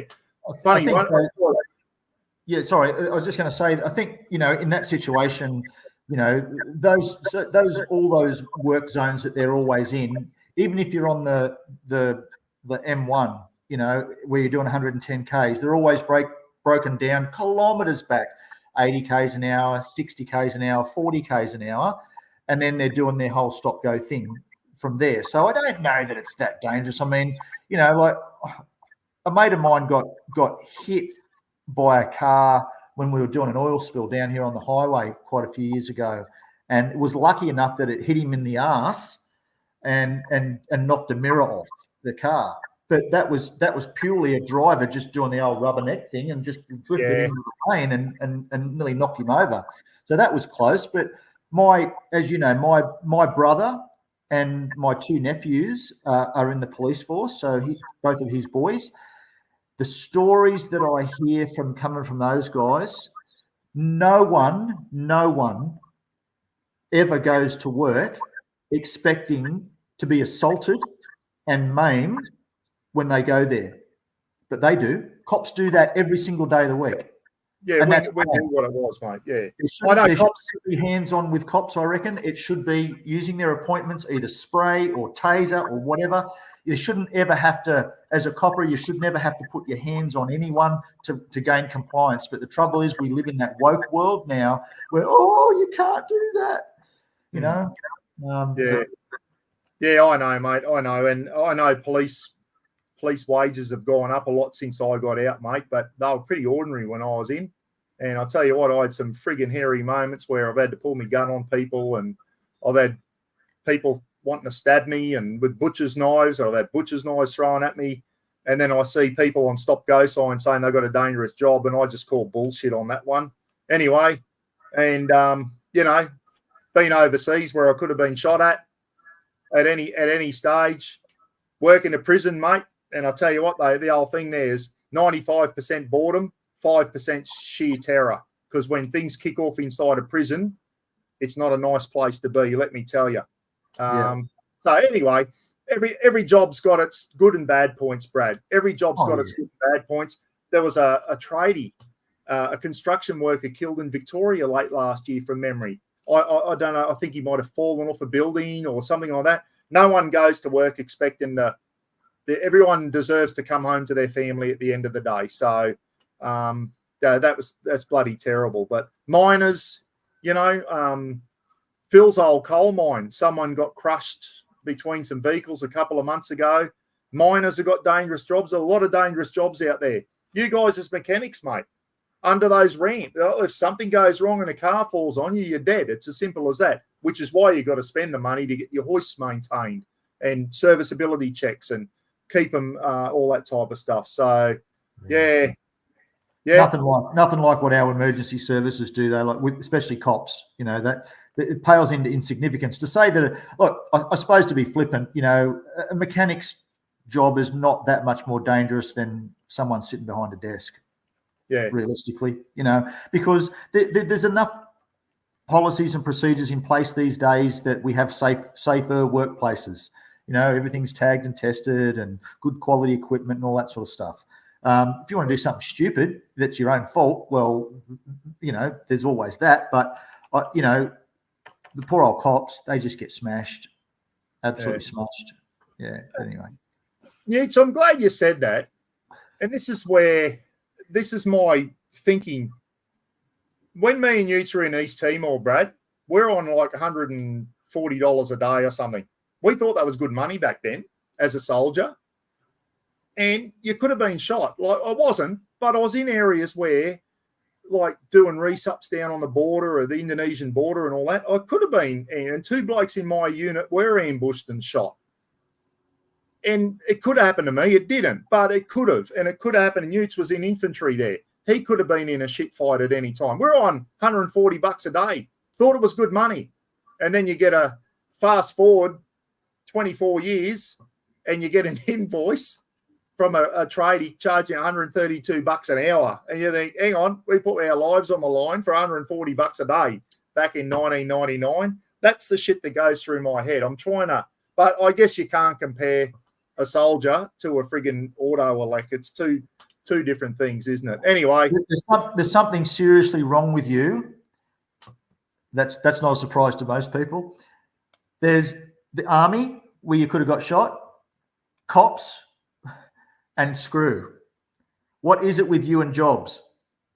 Yeah, I know. That's why I had to go and see. I had to go and see a psych, mate, and that's why That's why I don't work anymore, because it was starting to catch up on me. But that's for another story, mate. Not for everyone to. I meant that as a flippant comment. Yeah, I know, mate. I know. Yeah, but the last thing, three of the worst jobs you could possibly do are exactly what you've done. Yeah. And the last words a psychiatrist said to me when he hung up from a video link was he said, "Mate, you've got some issues. I wish you all the best." So for all the people who think Mr. Buccarooni's all happy-go-lucky and that, there's another side to him. Paul Rogers is a different bloke. It's like Paul Rogers is Mr. Buccarooni's evil twin brother. I'll leave it at that. But anyway, I know everyone should be on more money. Wouldn't it be good to be on more money? But I don't know, maybe us pushing for high wages from 30, 40 years ago, continuously pushing for high wages, has led to us now having almost no manufacturing, Brad. That's another one, which is a shame. Our wages are so high, no one wants to manufacture here anymore, except caravan companies seem to be able to still pull off. But all the car companies left and went over to Thailand, all because of cheaper labour, mate, which is a shame. Mitsubishi, Toyota, Ford, Holden, gone. Yeah. All gone. Yeah. Because of cost of wages, obviously. Now, no one wants people to do things for nothing. No one expects that. But, not 100. And lastly, I think I read there once that was $120,000 a year an assembly line worker was getting assembling cars, and they were doing a 35-hour week back then. And I think they wanted another week annual leave as well. The union was pushing for, and then I think that was sort of the final straw for the likes of Holden and that, or GM. at that time. I could be corrected on those figures a little bit, but it was something like that. But it has that flow-on effect. You can't do it. It's like throwing a rock into a pond. You can't do it without creating the ripples going outwards, and that affects everything. Yeah, I know. And that's what it's like, mate. I don't think anyone knows, like, the cost of living. Where did it start? When did it start getting out of control? But every person they speak to on the news and that now, everyone's suffering, guys. Everybody. The average Aussie's suffering. It doesn't matter whereabouts in this country you are. So I guess, good luck to everyone. If you own a business, good luck to all the tradies out there. Rant, buddy, if you were offended, I apologise. I didn't mean to offend anyone. I was having a rant. I thought I was getting ripped off. Maybe I wasn't getting ripped off, guys. I'm out of touch. And a lot of you told me, said, Buck, you're out of touch with reality. Fair enough. Because I've owned my own business since 2011 when I owned we sold the cafe. So I am out of touch, and I'll take it back. So if I offended you, I apologise. I don't ever mean to offend anyone. You know how I am, guys. But it made some good discussion, Brad, didn't it? It made some good discussion. I can say from a personal perspective, you're going to have to try a lot harder if you're going to offend me. So.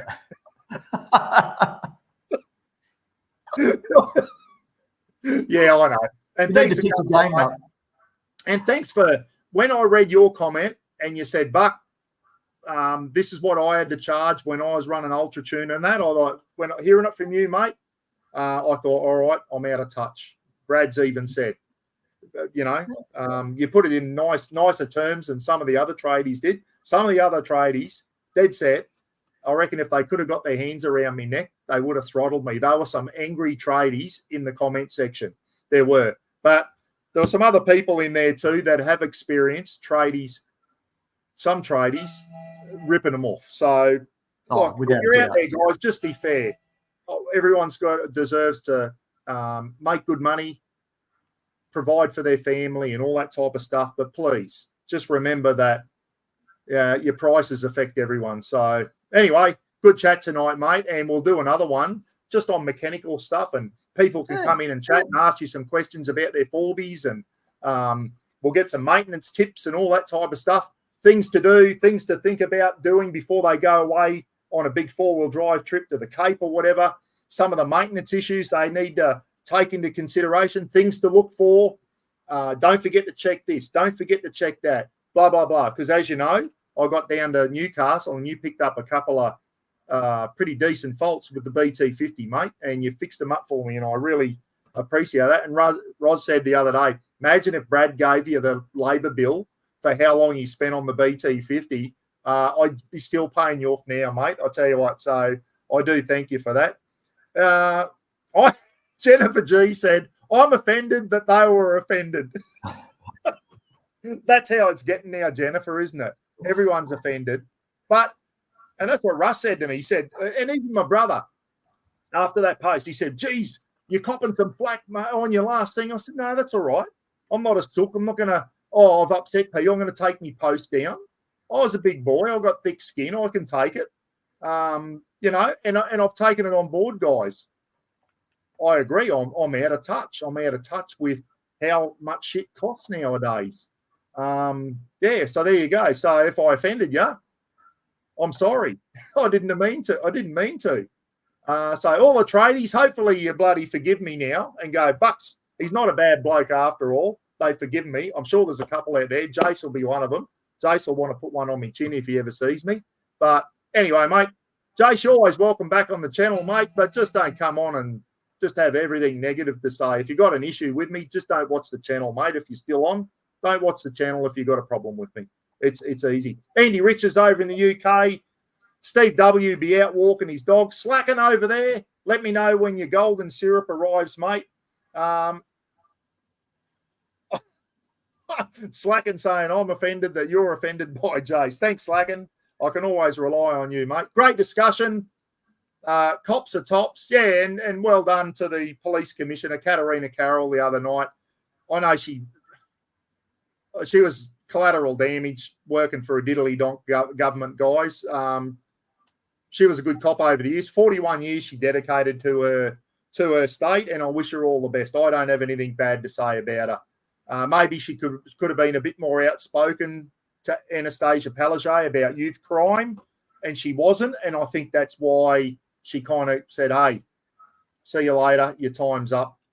It'd be interesting to see who the new police commissioner is. Not that I really care anymore anyway, but hopefully it's someone that's can stand up to the politicians and go, hey, not good enough. We got kids running around. Give us some more powers to deal with them, and start giving the bloody magistrates and that some more powers as well, and piss off the Penalties and Sentences Act and rewrite it. And whoever rewrites it, make sure they got some balls about them, because it's pathetic, the one that we've got now. Anyway, good night, everyone. Enjoy I've got a busy day tomorrow. I've got to go down to the Gold Coast next week, so I've got to mow both neighbours' yards tomorrow. I'm under the pump. And Brad, thank you again, mate. Thank you so much for coming on. We'll have another chat again in a few weeks or a month's time or whatever. Say good day to Mary for us. I'm sure she's in the background there. 2 hours 35. We still haven't beat Rob the Wanderer, and I don't intend to. He goes for 3 hours, that bloke. Good night, everyone. Phil Taylor, thanks for your input too, mate. Really appreciate it. Elvin's on, saying good night, everyone. And make sure Penrite Oils, or we got some good oil companies here. Gulf Western's another Aussie one, and Newlon. Newlon's Australian made too, Brad. So we've got. It doesn't matter what one you use. We use Penrite because that was what was approved for us. But you're right, there are a lot of other good companies out there, but they all have that similar feature on their website that will go and put your rego number in, the state that it's registered in, and they'll go and grab that data, and it'll tell you exactly what oil fits in your vehicle for that car, so that you can then go and buy it and then go, right, I know I've got the right lubricant for my car. Honestly, guys, it's well worth doing. It's not rocket science. It's easy. It saves you a ton of money. Most people have got cars and most people drive, and any time that you can decrease the amount of money that you spend on servicing a car and owning a car. I mean, insurance, rego costs, fuel, just fuel alone. It costs me $200 to fill that Ram of mine. It's got a 98-litre tank in it. Yeah. Right. And on its own, and even towing a vehicle, even towing a van, like my Sojourn, I was getting, just under 20 litres per 100K at probably 3,400 kilos of mass in the van. Yeah. And I'm getting just under 20. I know guys that are towing same size caravans with 200 series Land Cruisers that aren't getting that. No. So, people that say, oh, they're a big bloody yank tank and they guzzle fuel, they don't. I'm getting just on 10 litres per 100K driving it, not around town. Obviously, it's harder on town. But if I was to take it up to, say, Port Macquarie, I can guarantee I'd be in the tens of litres per 100K. Geez, that's impressive, mate, on a Ram. I saw a Ram go past me today on the way back from Cairns, and he was under it. He must have been doing $1.20 plus, and it sounded good. It sounded nice, mate. Yeah. So anyway, if I ever see you again, we'll do a review on your Ram, mate, and your Zone caravan, which is good. When Tofty was towing his Zone with his 79 series dual cab cruiser, he was up in around the 29s, he reckons, towing. So your Ram's doing very, very well for those figures, because Tofty 79. Well, Russ Longson had a long range tank on his 200 series, and he reckons when fuel was up around the 229, 230 a litre not long ago, it was costing him nearly $500 to fill the 200 up with the extended tank on it. He said it was bullshit. Absolutely, it used to last him a long time, but he said when you did finally have to fill it up, it was absolutely. And that's the thing too. Be a little bit smart about where you buy fuel. Get onto. New South Wales has a really good fuel check app. New South Wales government. It's a requirement of all petrol stations down here to transmit the data to the government as to what the price is for 91, 94, 95, 98, diesel, all that sort of stuff, LPG. Get onto, 7-Eleven. They've got an app, and you can check within your geographical area of the type of fuel that you want to buy. And then if you go, holy shit, I can buy that in, let's say Mission Beach, which is close to you, right? I don't know whether they've got a 7-Eleven there, but whatever. And they've got diesel down there for $1.75 or $1.80 or whatever, and it's $1.95 or $2 everywhere else. You can lock it in for 7 days. You can lock that price in for 7 days, and when you go in, you just show them your barcode, and they go, "Oh, you've just saved $10 on that, Mr. Rogers." Yeah. What? Why not do that? Be a little bit smarter about how you do things and save yourself some dough. It's absolutely vital. Everyone's got to do it. I got another final tip for everyone, Brad, before we go on how to save money. Make sure all your best mates are tradies. How about that one, Brad? Get some mates breaks going. Make sure your best mates are a motor mech, an electrician, an auto elect, and a plumber in case your bloody toilet blocks up. See you later, everyone. Thanks again, Brad. Enjoy the rest of your week, everyone.